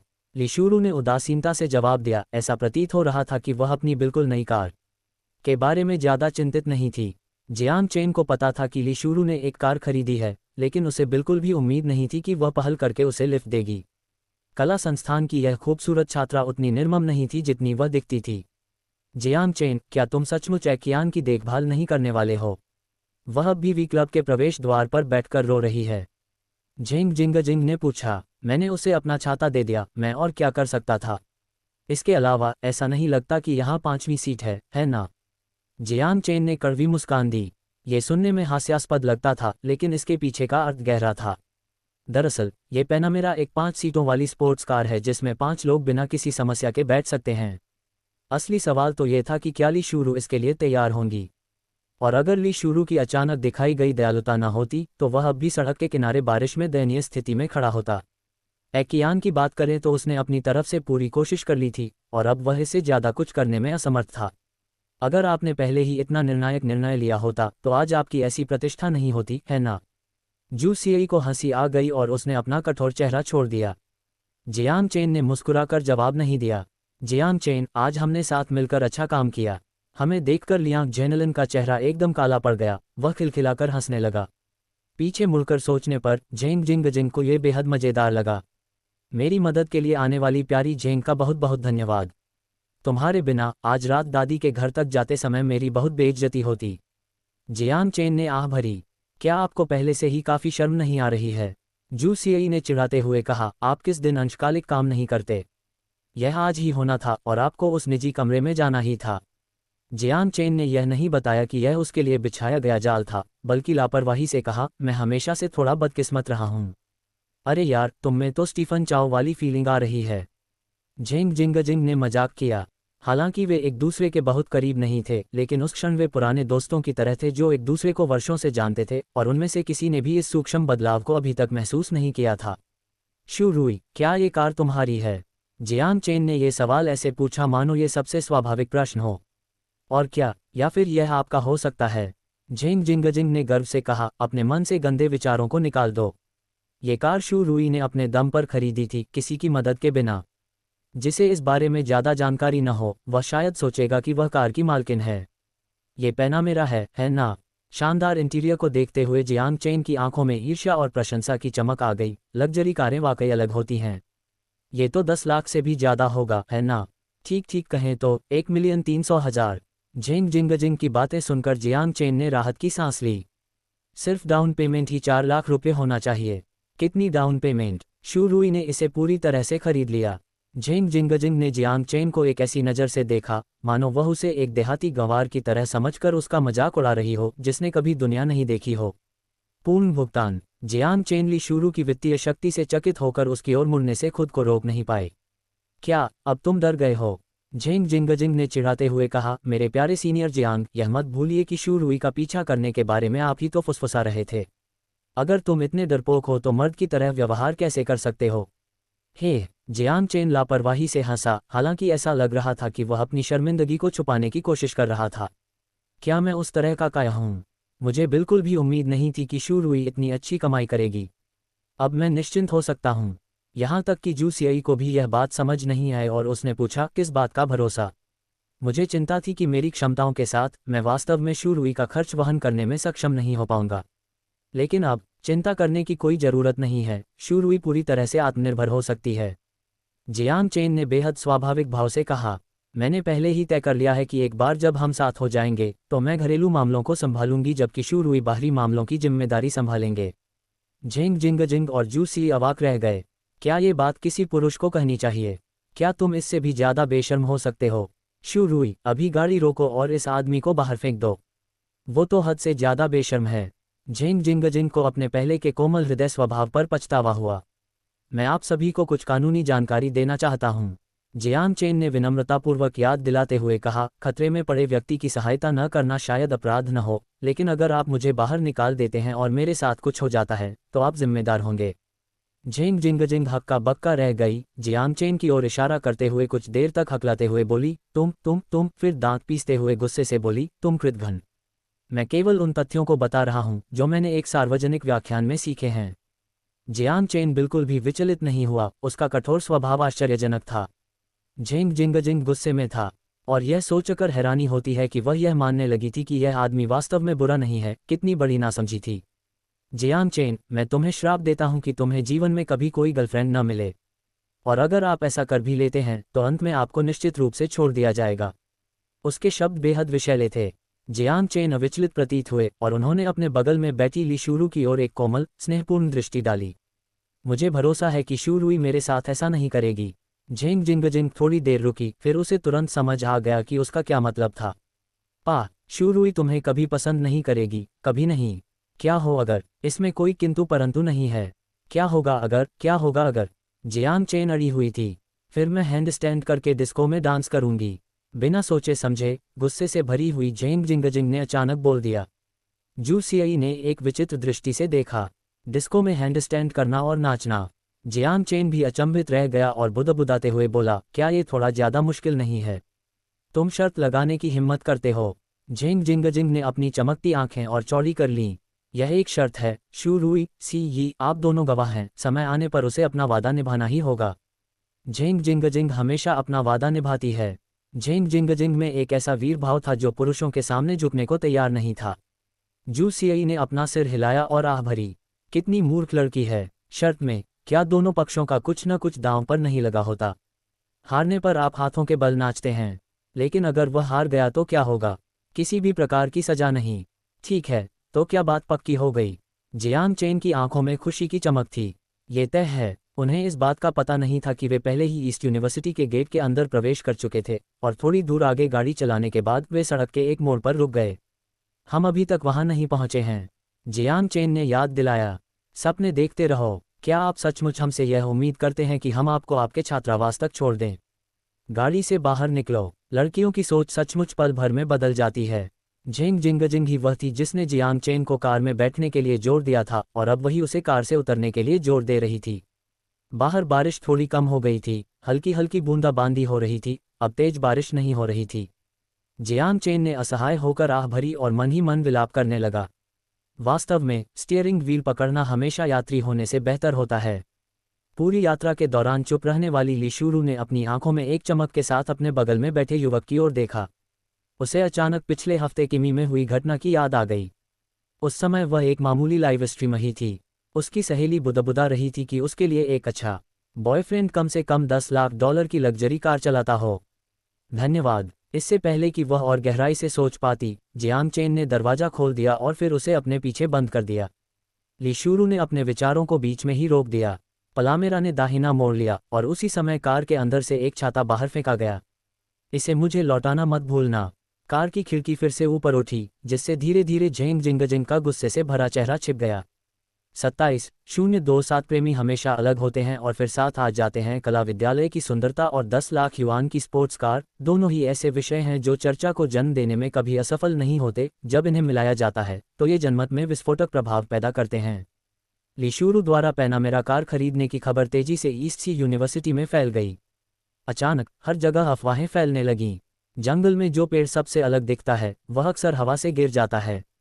स्कूल की मशहूर खूबसूरत छात्रा होने के नाते ली शूरू के कई प्रशंसक थे, लेकिन उतने ही ऐसे लोगों की भी कमी नहीं थी जो उससे ईर्ष्या करते थे और उसे नापसंद करते थे।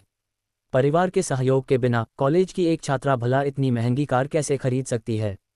इस अवसर का लाभ उठाते हुए कई स्वार्थी लोगों ने उत्सुकतापूर्वक उस पर कीचड़ उछाला। उस पर धन लोभी होने, अमीर दूसरी पीढ़ी के बच्चों के साथ संबंध बनाने का आरोप लगाया और इससे भी अधिक निंदनीय रूप से यह आरोप लगाया कि उसने अपनी युवावस्था और सुंदरता का उपयोग गुप्त रूप से अकल्पनीय गंदे कृत्यों में लिप्त होने के लिए किया। हालांकि कॉलेज के छात्रों को अब समाज के चहेते बच्चे के रूप में नहीं देखा जाता है और वे हर जगह मौजूद हैं, फिर भी कुछ बाजारों में उनकी मांग अभी भी बहुत अधिक है। ली शूरू हमेशा की तरह अपनी मनमर्जी करती रही। स्कूल में चल रही गपशप और अटकलों पर उसने कोई ध्यान नहीं दिया और न ही उनका कोई जवाब दिया। झेंग जिंगजिंग और कुछ अन्य लोगों ने अथक प्रयास करके उसका बचाव किया। जियांग चेन, जो एक कुख्यात चापलूस था, स्वाभाविक रूप से उससे अलग नहीं था। आप कह रहे हैं कि उसने लाइव स्ट्रीमिंग से कमाए पैसों से वह पैनामेरा कार खरीदी?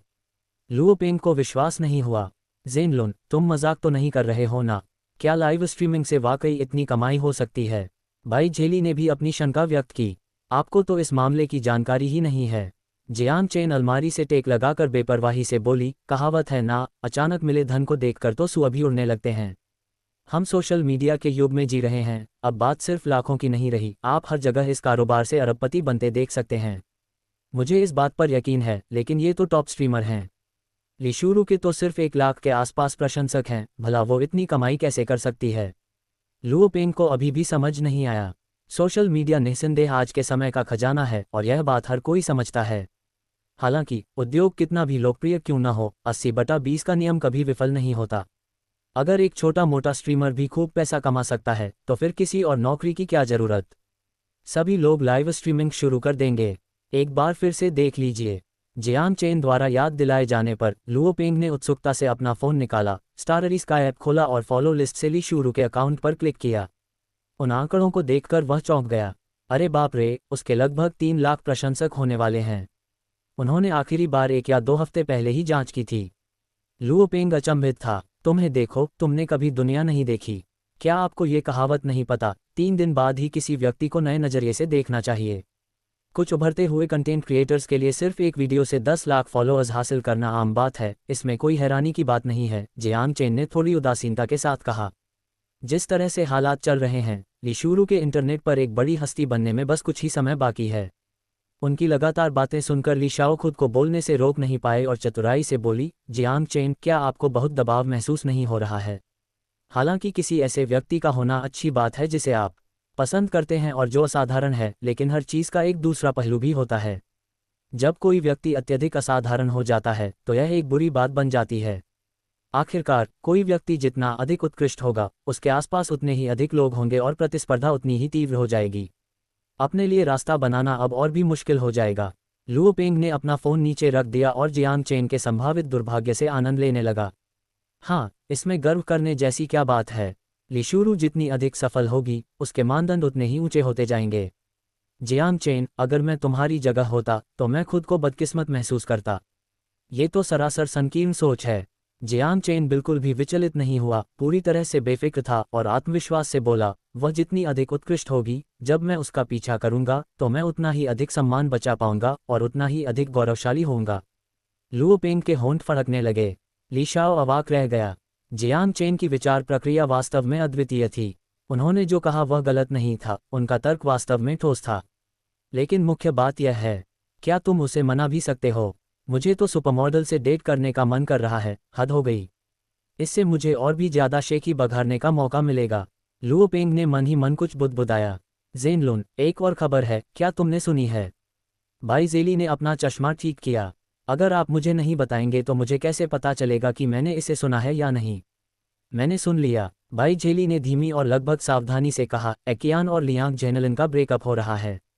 लुओ पेंग और ली शाओ ने जल्दी से जियांग चेन की ओर देखा, लेकिन बाद वाले के चेहरे के भाव में कोई बदलाव नहीं आया।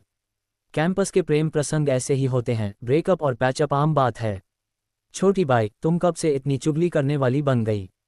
कभी दीवाने प्यार में डूबी जियांग चेन अब एक उदासीन रिश्ते की गुरु जैसी लग रही थी, जो अविश्वसनीय रूप से बेपरवाह थी। मैंने यह बात डेंग लू और उनके साथियों से सुनी। एकियान 2 दिनों से क्लास में नहीं आई है, उसने जुकाम का बहाना बनाया है, लेकिन असली वजह लियांग जेनलिन से हुए ब्रेकअप के कारण उसका अत्यधिक दुख हो सकता है। अगर यह पहले हुआ होता तो जियांग चेन तुरंत चिंता जताते और आगे पूछते, शायद ये देखने के लिए बाहर भी दौड़ पड़ते कि वह कैसी हैं। लेकिन अब जियांग चेन उदासीन थे और हंसते हुए बोले, आप सब मुझे क्यों देख रहे हैं? मैं डॉक्टर नहीं हूँ। ठीक है, मुझे थोड़ी देर के लिए बाहर जाना होगा। इतना कहकर उसने मेज से कुछ उठाया और बाहर चला गया। आप कहाँ जा रहे हैं? छाता लौटाने के लिए। उनकी ओर पीट करके जियांग चेन ने अपने हाथ में छाता उठाया और छात्रावास के कमरे से बाहर निकल गया। छात्रावास भवन से बाहर निकलने के बाद जियांग चेन ने अपना फ़ोन निकाला और जू सियाई को फ़ोन किया। जब उन्हें पता चला कि वे कला महाविद्यालय में पूर्वाभ्यास कर रहे हैं तो वह वहां चले गए।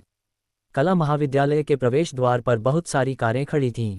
कुछ गाड़ियां शिक्षकों की थीं, कुछ छात्रों की। कला महाविद्यालय में कई धनी छात्र थे और वह एकदम नई पैनामेरा वहां की सबसे महंगी कार नहीं थी, लेकिन निश्चित रूप से बहुत ध्यान आकर्षित करती थी। छात्र उसकी ओर इशारा करते हुए उसके बारे में बातें करते थे।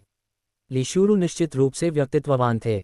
उसकी कार खरीदने की बात पूरे स्कूल में चर्चा का विषय थी, लेकिन उसने इसे पूरी तरह से नज़रअंदाज कर दिया, मानो उसे संदेह से बचने की कोई परवाह ही न हो। और तो और, उसने अपनी कार को कॉलेज के प्रवेश द्वार पर दिखावटी ढंग से पार्क किया, जो एक तरह का मौन विरोध था। जिस कार में वह एक बार सफ़र कर चुका था, उस पर एक नज़र डालते हुए जियांग चेन छाता लेकर कला महाविद्यालय में दाखिल हुआ। ठीक है, अब आप वापस जा सकते हैं। रिहर्सल रूम के बाहर जू सियाई ने छाता उठाया और तुरंत बर्खास्तगी का आदेश जारी कर दिया। ठीक है, तो आप अंदर जाए। जियांग चेन ने सिर हिलाया। जू सियाई उसकी बातों में नहीं आई। वह दरवाजे पर बिना हिले खड़ी रही और जियांग चेन को देखती रही, जो भी स्थिर खड़ा था। अच्छा, क्या तुम जा नहीं रहे हो, या फिर आप दोबारा जासूसी करने की सोच रहे हैं? अपनी पोल खुलने पर भी जियांग चेन को शर्म नहीं आई। वह स्वाभाविक रूप से मुस्कुराया और बोला, तुम किस बारे में बात कर रहे हो? क्या मैं उस तरह का व्यक्ति हूँ? तुम नहीं देख रहे हो, तुम तो बस खुलेआम देखते हो, है ना? जियांग चेन ने सूखी हंसी हंसी। बस करो, मेरे पास तुम्हारे साथ समय बर्बाद करने का समय नहीं है। अपना समय बर्बाद करना बंद करो। शू रुई अंदर नहीं है। मैंने उसकी कार बाहर देखी। जियांग चेन को आसानी से मूर्ख नहीं बनाया जा सकता था। जू सियाई ने अपनी आंखें घुमाने से खुद को नहीं रोका। मैं तुमसे झूठ क्यों बोलूँगा? वह पहले यहाँ थी, लेकिन अब चली गई है। उसे फ़ोन आया और वह चली गई। वह कब चली गई, मुझे कैसे पता चलेगा? जू सियाई ने अधीरता से कहा, क्या आपको सच में लगता है कि मैं एक जासूस हूँ? चूंकि उसकी कार अभी भी प्रवेश द्वार पर खड़ी है, इसलिए वह स्कूल में ही कहीं होगी। अगर आप सक्षम हैं तो खुद जाकर उसे ढूंढ लें। अच्छा, तब ये देखकर कि जू सियाई झूठ नहीं बोल रही थी, जियांग चेन ने उससे और पूछताछ नहीं की। मैं अब जा रहा हूँ।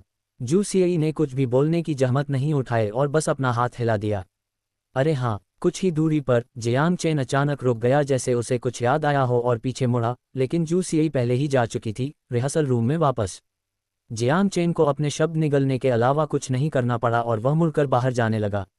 28 गैरिन 28 पर इन्फिनिटी एज के लिए जाता है। जू सियाई ने वास्तव में झूठ नहीं बोला था।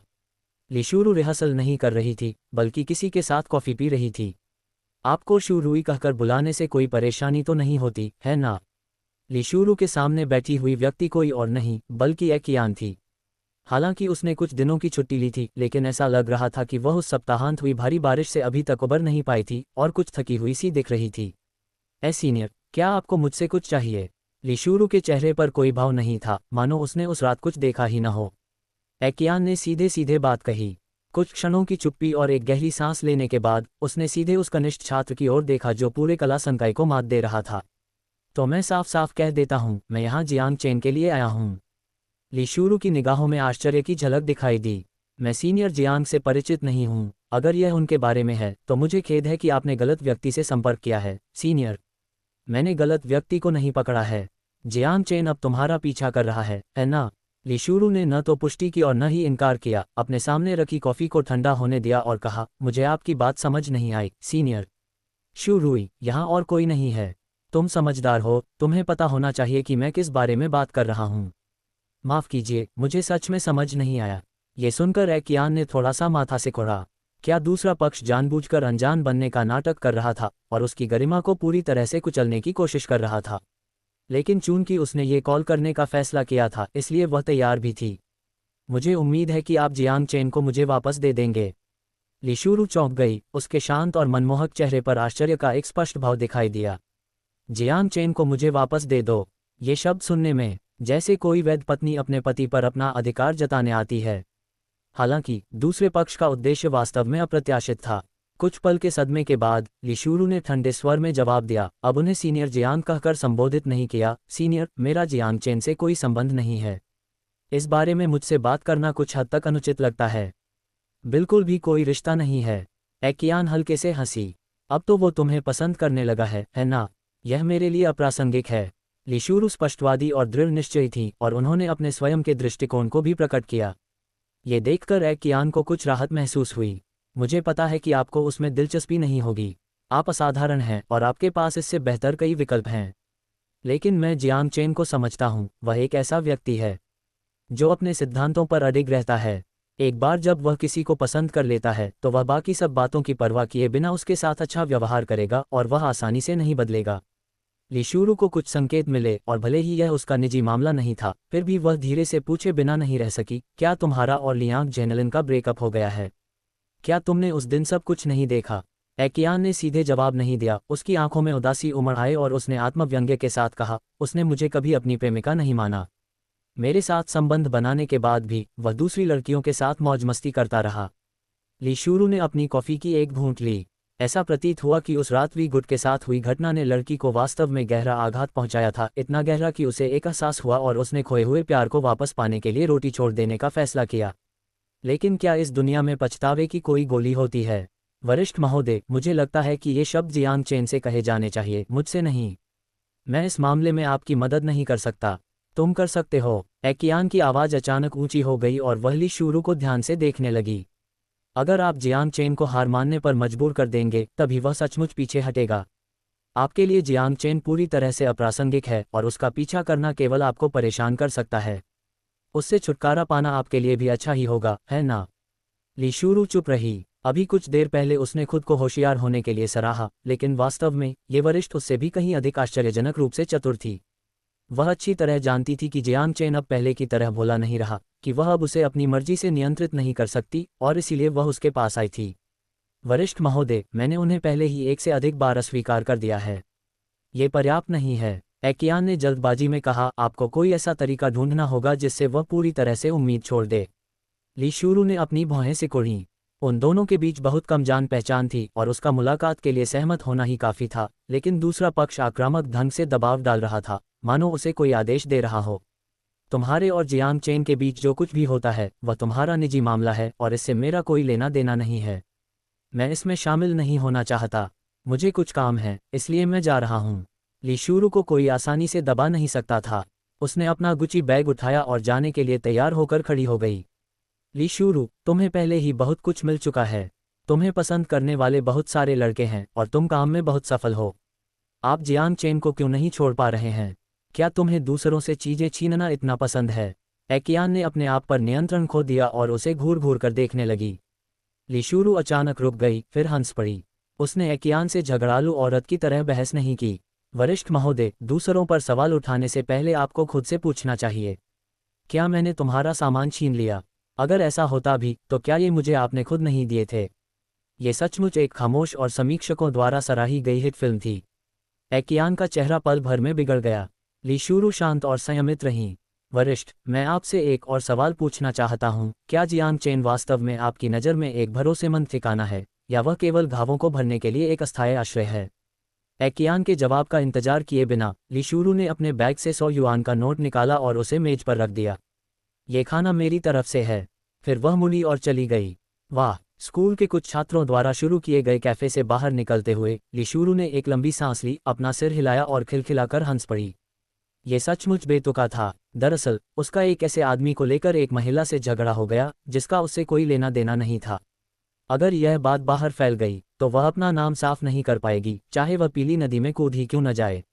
जियांग चेन, ये सचमुच विचित्र था। यह आदमी एक जिद्दी आत्मा की तरह उसके जीवन में मंडराता क्यों रहने लगा था। लिशुरू ने अपना मूड ठीक किया और अकादमी की ओर चल पड़ी। रास्ते में ही उसके फ़ोन पर एक अनजान नंबर से कॉल आई। लटकाओ, ये फिर से बजा। फिर से फ़ोन काट दो। ये लगातार बजता रहा। नमस्ते। अंत में लिशुरू ने उत्तर दिया। उसकी आवाज़ में स्वाभाविक रूप से थोड़ी सी कठोर झुंझलाहट झलक रही थी। जियांग चेन कला विभाग के प्रवेश द्वार पर खड़ा था और असमंजस भरी निगाहों से अपने फ़ोन को देख रहा था। क्या इस लड़की ने बारूद खा लिया था या कुछ और? कौन है? बोलो। लिशुरू ने अपनी भावनाओं पर कुछ हद तक काबू पा लिया था, लेकिन उसके लहजे से यह स्पष्ट था कि वह अच्छे मूड में नहीं थी। मैं जियांग चेन हूँ। जियांग चेन ने जबरदस्ती मुस्कुराते हुए कहा। शू रुई, तुम कहाँ हो? मैंने अभी अभी सीही को छाता लौटाया है और उसने बताया कि आप अकादमी में नहीं थे। वह नाम सुनते ही लिशुरू को तुरंत अपने सिर में झुनझुनी महसूस हुई और उसने झट से बीच में ही टोकते हुए कहा, आपको मेरा नंबर कैसे पता चला? तुमने मुझे ये दिया था। जियांग चेन वास्तव में एक ईमानदार व्यक्ति था। हालांकि वह थोड़ा चिपचिपाहट वाला प्रशंसक था, लेकिन उसने लड़कियों को धोखा देने के लिए कभी भी मीठे शब्दों का इस्तेमाल नहीं किया। आकर्षण की कमी, ईमानदारी, रोमांस की समझ न होना, ये मुख्य कारण थे जिनकी वजह से एकियान ने उससे रिश्ता तोड़ लिया। जाओ अपनी एकियान को ढूंढो, उसे अभी तुम्हारी जरूरत है। लिशुरू को स्वाभाविक रूप से इस स्पष्टीकरण पर विश्वास नहीं हुआ और उसने मान लिया कि ऐसी ही होगी जिसने उसे उसका नंबर दिया होगा। इतना कहकर उसने तुरंत फ़ोन काट दिया।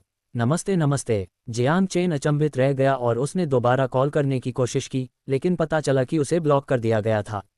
वह इस असमंजस में था कि हंसे या रोए। अब उसने किसे नाराज किया था? 29-029 जो मेरा अनुसरण करते हैं वे समृद्ध होंगे, जो मेरा विरोध करते हैं वे नष्ट हो जाएंगे। ये कैसा चल रहा है? जब एकियान छात्रावास लौटी तो वेई चुइन ने तुरंत चिंता से पूछा। एकियान ने अपना सिर हिलाया। वेई चुइन की आंखें चौड़ी हो गईं और वह हिचकिचाई। लिशुरू सहमत नहीं हुई। वह ऐसा नहीं कर सकी। क्या वह सचमुच जियांग चेन के प्यार में पड़ सकती है? ऐसा कैसे हो सकता है? एकियान ने दांत भींचते हुए कहा। वह जियांग चेन का इस्तेमाल सिर्फ अपनी शान शौकत को पूरा करने के लिए कर रही है। वेई चुइन चुप हो गए। ऐसा लग रहा था मानो आप भी कभी अलग नहीं थे। कियान, क्या तुमने वाकई जियांग चेन के साथ फिर से रिश्ता जोड़ने का फैसला कर लिया है? तो फिर और क्या? एकियान का चेहरा सप्ताहांत में हुए अपमान को याद करते ही अनियंत्रित रूप से फड़कने लगा। क्या मुझे लियांग जेनेलिन को मुझे अपमानित करते रहने देना चाहिए? वह बस तुमसे नाराज़ है। कुछ समय बाद ये नाराज़गी दूर हो जाएगी। पहले जब जियांग चेन और एकियान साथ थे तब वेई चुइन उनके बीच की अनबन को हवा देने से कभी नहीं रुकती थी, लेकिन अब वह सुलह कराने वाली की भूमिका निभा रही थी। मुझे लगता है कि आपको शांत हो जाना चाहिए और इस बारे में गंभीरता से सोचना चाहिए। वह सिर्फ मुझसे नाराज ही नहीं है, उसने मुझे कभी एक इंसान की तरह माना ही नहीं। इस समय एकियान ऐसा लग रहा था मानो वह किसी दुश्मन के बारे में बात कर रही हो, न कि अपने प्रेमी के बारे में। ये स्पष्ट किया गया था। पिछले सप्ताहांत हुई जन्मदिन की पार्टी महज एक चिंगारी थी। उनके बीच समस्याएं काफ़ी समय से पनप रही थीं। ये पहली बार नहीं है जब उसने मेरी भावनाओं को पूरी तरह से नज़रअंदाज किया है। क्या आपको पता है कि मुझे कितनी शर्मिंदगी हुई थी? मूसलाधार बारिश हो रही थी और इतने सारे लोगों के सामने वह मुझे बिल्कुल अकेला छोड़कर एक दूसरी लड़की के साथ चला गया। और आपने देखा ही होगा, उसने अब तक अपना चेहरा नहीं दिखाया है, न ही उसने मुझे फ़ोन किया है और न ही कोई संदेश भेजा है। मुझे बताओ, मुझे क्या करना चाहिए? वेई चुइन के पास कहने के लिए शब्द नहीं थे। लियांग जेनेलिन के लिए लगातार बहाने बनाते रहने से एकियान उसके खिलाफ हो सकती है। अगर आपने अपना मन बना लिया है तो मैं निश्चित रूप से आपका समर्थन करूंगा। जियांग चेन तुम्हें पहले बहुत पसंद करता था। थोड़ी सी कोशिश करने पर वह निश्चित रूप से तुम्हारे पास वापस आ जाएगा। अपनी बहन के दिलासा भरे शब्दों को सुनकर एकियान को थोड़ा बेहतर महसूस हुआ। सप्ताहांत में हुई भारी बारिश और साथ ही मानसिक आघात के कारण उसे सर्दी लग गई और बुखार भी हो गया। अस्पताल में एक दिन तक इव लगवाने के बाद उसे थोड़ा बेहतर महसूस हुआ, लेकिन वह अभी भी आसानी से थक जाती थी और कमज़ोर महसूस करती थी। कुछ दवा लेने के बाद एकियान आराम करने के लिए बिस्तर पर चली गई। उसे सोता हुआ देखकर वेई चुइन बालकनी में गई और उसने फ़ोन किया। युवा स्वामी लियांग, इस बार आपने हद पार कर दी है। एकियान बीमार है। यह कोई गंभीर बात नहीं है ना? दूसरी तरफ से लियांग जेनलन का लहजा उदासीन और उपेक्षापूर्ण था। वेई चुइन, जो एक एकल अभिभावक परिवार में पली बड़ी थी और बचपन से ही उसकी माँ ने उसे छोड़ दिया था, हमेशा से मानती थी कि रोटी तथाकथित प्यार से ज़्यादा महत्वपूर्ण है। हालांकि लियांग जेनलन के लापरवाह रवैये के बारे में सुनकर भी उसे ठंडक महसूस हुई। ये बहुत बड़ी बात है। एक्यान तुमसे रिश्ता तोड़ने के बारे में सोच रही है। उसने जानबूझकर गंभीर स्वर में बात की। वास्तव में लियांग जेनलन बिल्कुल बेपरवाह लग रहा था, यहाँ तक कि वह तिरस्कारपूर्ण ढंग से हंस भी रहा था। युवा स्वामी लियांग, मैं आपसे मजाक नहीं कर रहा हूँ। इस बार एक्यान गंभीर है, वह जियांग चेन के साथ फिर से रिश्ता जोड़ना चाहती है। वेई चुइन ने अपने शब्दों पर जोर दिया। ये सुनकर दूसरी तरफ से लियांग जेनलन आखिरकार चुप हो गया, उसकी भावनाएं स्पष्ट रूप से डगमगा रही थीं। इसमें कोई हैरानी की बात नहीं है कि उसने पिछले कुछ दिनों से मुझसे संपर्क नहीं किया है। उसने तो अपना नया साथी ढूंढ लिया है ना? बहुत बढ़िया। दूसरी तरफ से आती ठंडी हंसी सुनकर वेई चुइन को अचानक गुस्सा आ गया। ये स्पष्ट रूप से उसी की गलती थी जिसने इतना अक्षम्य कृत्य किया, क्या उसे ही माफ़ी नहीं मांगनी चाहिए? किसी के अमीर होने का मतलब यह नहीं है कि वह इतना घमंडी हो सकता है ना? युवा स्वामी लियांग, मैंने संदेश पहुंचा दिया है। आगे आप क्या करते हैं ये पूरी तरह आप पर निर्भर है। अगर आपको एक्यान की बिल्कुल भी परवाह नहीं है तो आप कुछ भी न करते हुए आगे भी ऐसा ही कर सकते हैं। इतना कहने के बाद वेई चुइन ने फ़ोन काट दिया। बिलियर्ड रूम के अंदर लियांग जेनलन ने धीरे से अपना फ़ोन नीचे रखा। अचानक उसका चेहरा गुस्से से भर गया और उसने गुस्से में फ़ोन को ज़मीन पर पटक दिया। टक्कर के बल से एप्पल का नवीनतम मॉडल वाला फ़ोन पल भर में चकनाचूर हो गया। वेश्या, ऐसा नहीं था कि वह कियान के उससे रिश्ता तोड़ने को स्वीकार नहीं कर पा रहा था। आखिरकार उसने कभी उससे प्यार नहीं किया था, लेकिन वह कियान को जियांग चेन की बाहों में वापस जाते हुए बर्दाश्त नहीं कर पा रहा था। स्कूल में लोग क्या सोचेंगे? क्या वे कहेंगे कि लियांग जेनलन एक बेवकूफ़ से भी बदतर था? भाई लियांग, क्या हुआ? लियांग जेनलन के अचानक हुए इस गुस्से भरे आउटबर्स्ट ने वहां मौजूद उसके अवसरवादी मित्रों को चौंका दिया और उन सभी ने अपनी क्यू स्टिक नीचे रख दी। कोई लड़का मेरी गर्लफ्रेंड को चुराना चाहता है। कौन है भाई? किस कमीने में इतनी हिम्मत है कि वह किसी औरत के लिए भाई लियांग से मुकाबला करे? क्या उसे मरने की इच्छा है? भाई लियांग, कौन है ये? मैं आपके लिए उसका ख्याल रखूंगा। चारों ओर से सहमति की हल्की फुसफुसाहट सुनाई दी। सभी लोग आत्मधार्मिक आक्रोश से भरे हुए थे। इसे ही तथाकथित साझा शत्रुता की भावना कहा जाता था। जियांग चेन हमारे स्कूल में वरिष्ठ छात्र है। जियांग चेन, क्या ये भाई लियांग की जन्मदिन पार्टी वाला वेटर नहीं है? बिलियर्ड रूम में लियांग जेनलन की जन्मदिन पार्टी में शामिल हुए कई लोगों को जियांग चेन याद था, जिसने एक गाना गाया था और उन्हें वह स्पष्ट रूप से याद था। यही है, और मुझे लगा था कि वह कोई महत्वपूर्ण व्यक्ति है, लेकिन वह तो सिर्फ एक वेटर है। बाहों पर टैटू गुदवाए एक युवक, जो क्रूर और भयावह दोनों लग रहा था, इठलाते हुए आया, आराम से सिगरेट जलाई और एक कश लिया। युवा स्वामी लियांग, यदि आपको मुझ पर भरोसा है तो इसे मुझ पर छोड़ दीजिए। लियांग जेनलन ने थोड़ी झिझक के साथ उसकी ओर देखा। ऐसा नहीं था कि उसे उस आदमी की क्षमताओं पर संदेह था, बल्कि वह उस आदमी की लापरवाही को लेकर चिंतित था। ये व्यक्ति बाय हाओरान था, जो इस बिलियर्ड रूम का मालिक था। युवा था, लेकिन उसकी उम्र लगभग 30 वर्ष के आसपास थी और उसका इतिहास हिंसा से भरा हुआ था। उसका नाम सुनने में तो नेक लगता था, लेकिन असलियत में वह एक गुंडे की पराकाष्ठा था। वह विशुद्ध रूप से दुष्ट नहीं था, लेकिन लड़ाई झगड़ा करना उसके लिए उतना ही सामान्य था जितना खाना पीना। महज 9 साल की उम्र में स्कूल छोड़कर वह अंडरवर्ल्ड में शामिल हो गया। किसी व्यक्ति का हाथ काटने के जुर्म में उसे किशोर सुधार गृह भेजा गया, और ऐसी अफवाह थी कि उसने एक बार किसी की चाकू मारकर हत्या कर दी थी। अपने दृढ़ संकल्प के बल पर उन्होंने इस क्षेत्र में एक प्रभावशाली प्रतिष्ठा हासिल की थी। हालांकि वे एक दूसरे को भाई कहकर संबोधित करते थे, लेकिन लियांग जेनलन वास्तव में ऐसे लोगों के बहुत करीब नहीं आना चाहता था। भाई, ये तो बस एक मामूली सी बात है। मुझे नहीं लगता कि आपको परेशान करने की कोई ज़रूरत है। नाराज़गी एक अलग बात थी, लेकिन लियांग जेनलन ज़्यादा हंगामा नहीं करना चाहता था। बाय हाओरान को इसमें शामिल करने से स्थिति बिगड़ सकती थी, और उसके गुस्से को देखते हुए ये खून खराबे में तब्दील हो सकता था। तब तक लियांग जेनलन के लिए इसमें शामिल होने से बचना असंभव हो जाएगा। युवा स्वामी लियांग, आपसे संबंधित कोई भी बात छोटी नहीं है। हालांकि वह गलत तरीकों से अपना जीवन यापन करता था, बाय हाओरान को बात करने का तरीका आता था, और मानो वह लियांग जेलुन के विचारों को समझ गया हो। उसने धुएं से भरी मुस्कान के साथ कहा, चिंता मत करो, मैं इसे संभाल लूंगा। मैं ये सुनिश्चित करूंगा कि बच्चा कुछ महीने बिस्तर पर ही बिताए। यह एक मामूली सजा होगी, लेकिन इसका संदेश बहुत महत्वपूर्ण होगा। उसके बारे में कैसा है? ये सुनकर लियांग जेनलन काफ़ी भावुक हो गया। यह उनकी इच्छाओं के काफ़ी हद तक अनुरूप था। वह ज़्यादा परेशानी पैदा किए बिना अपना गुस्सा निकाल सकता था। ठीक है, तो मैं इसे भाई बाई के हाथों में छोड़ देता हूँ। लियांग झेनलन संकोच करने वालों में से नहीं थे, उनका मूड तुरंत उदास से खुशनुमा हो गया और उन्होंने बाई हाओरान को देखकर मुस्कुराते हुए सिर हिलाया। तुम बहुत दयालु हो। बाई हाओरान ने इसे लापरवाही भरी मुस्कान के साथ खारिज कर दिया, मानो उसने जियांग चेन के दयनीय भाग्य की पहले से ही कल्पना कर ली हो। लियांग झेनलन को बेहद संतुष्टि महसूस हुई, मानो उसके अंदर कोई छोटा सा व्यक्ति खुशी से झूम रहा हो। जो मेरे साथ हैं वे समृद्ध होते हैं, जो मेरे विरुद्ध हैं वे नष्ट हो जाते हैं। 30:30 बुद्ध से सहायता मांगने के लिए पश्चिमी स्वर्ग की ओर जल्दी जाओ। अगर किसी ने दोबारा जियांग चेन का नाम लिया तो हमारा काम तमाम हो जाएगा।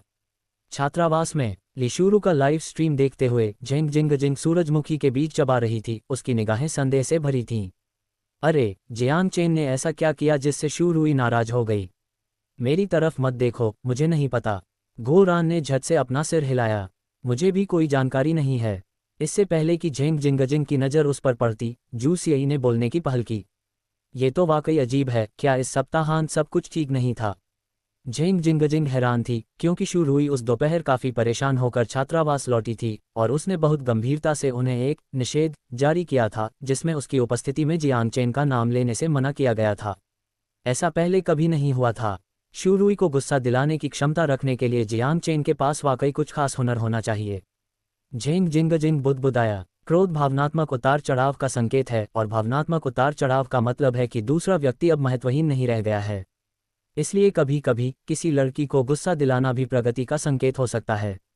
लिशुरु हमेशा की तरह अपने लाइव स्ट्रीम पर ध्यान केंद्रित कर रही थी, दर्शकों से बातचीत कर रही थी, कभी कभी गा भी रही थी और इस उद्योग में आने वाले लोगों की बढ़ती संख्या को लेकर उन्हें कोई आपत्ति नहीं थी, क्योंकि इस काम से ज़्यादा आरामदायक काम शायद ही कोई और हो। डू इसी समय किसी ने कनेक्शन रिक्वेस्ट भेजी। वह भी एक महिला ब्रॉडकास्टर थी, लेकिन लिशुरु से कहीं ज़्यादा मशहूर थी, जिसके लगभग 10 लाख प्रशंसक थे। वाह, ये लिंग शिकी है। लाइव स्ट्रीम में मौजूद लोगों ने उसे तुरंत पहचान लिया। लाइव स्ट्रीमिंग के लिए लिंक करना एक आम तरीका है जो दोनों पक्षों की लोकप्रियता बढ़ा सकता है और माहौल को जीवंत बना सकता है। इसलिए छोटे प्रसारक अक्सर बड़े नामों के साथ सह प्रसारण के अवसरों की तलाश करते हैं, ठीक उसी तरह जैसे छोटे सितारे शीर्ष सितारों के साथ भूमिकाएं पाने के लिए कड़ी मेहनत करते हैं। यह आत्मप्रचार का एक उद्योग प्रचार तरीका है, लेकिन बड़े प्रसारकों द्वारा छोटे प्रसारकों की तलाश करना दुर्लभ था, जब तक कि वे दोस्त न हो या ये कोई संयोगवश मेल न हो।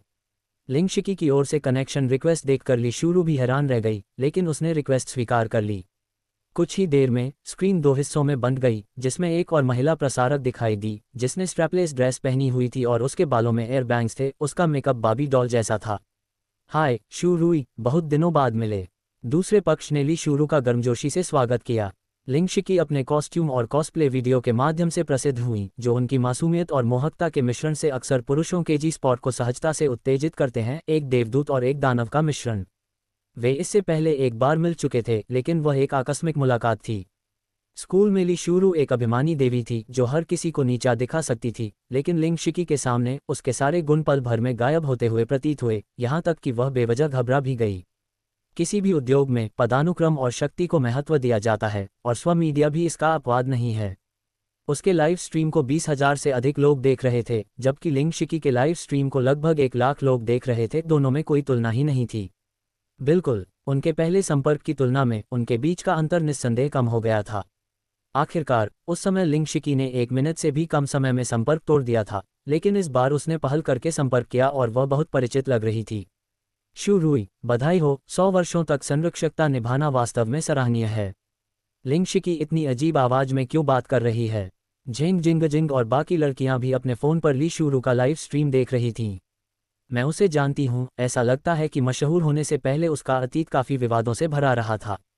धनी उत्तराधिकारियों को बहकाना, धोखा देना, आप जो चाहें कह लें, वह नैतिकता की मिसाल तो बिल्कुल नहीं है, गोरान ने कहा। लेकिन इस दुनिया में सफलता ही नायक की पहचान बन जाती है, और जब तक आप सफल होते हैं तब तक किसी को आपके अतीत की परवाह नहीं होती। इसके अलावा पैसे से सबसे काले इतिहास को भी मिटाया जा सकता है। क्या परिवार का मुखिया यहाँ कहीं आसपास है? लिंग शिकी ने पूछा। जाहिर है वह तैयारी करके आई थी। नहीं, लिशुरु ने सहज रूप से अपने प्रशंसक योगदान लीडरबोर्ड पर शीर्ष योगदानकर्ता स्थान पर एक नज़र डाली। सिर्फ आज ही नहीं, हान जियांग की अकेली परछाई कई दिनों से गायब थी। ये वाकई दुर्भाग्यपूर्ण है। लिंग शिकी को थोड़ा अफसोस हुआ, फिर वह अपने काम में वापस लग गई। तो शूरुई, चलो एक खेल खेलते हैं, ठीक है?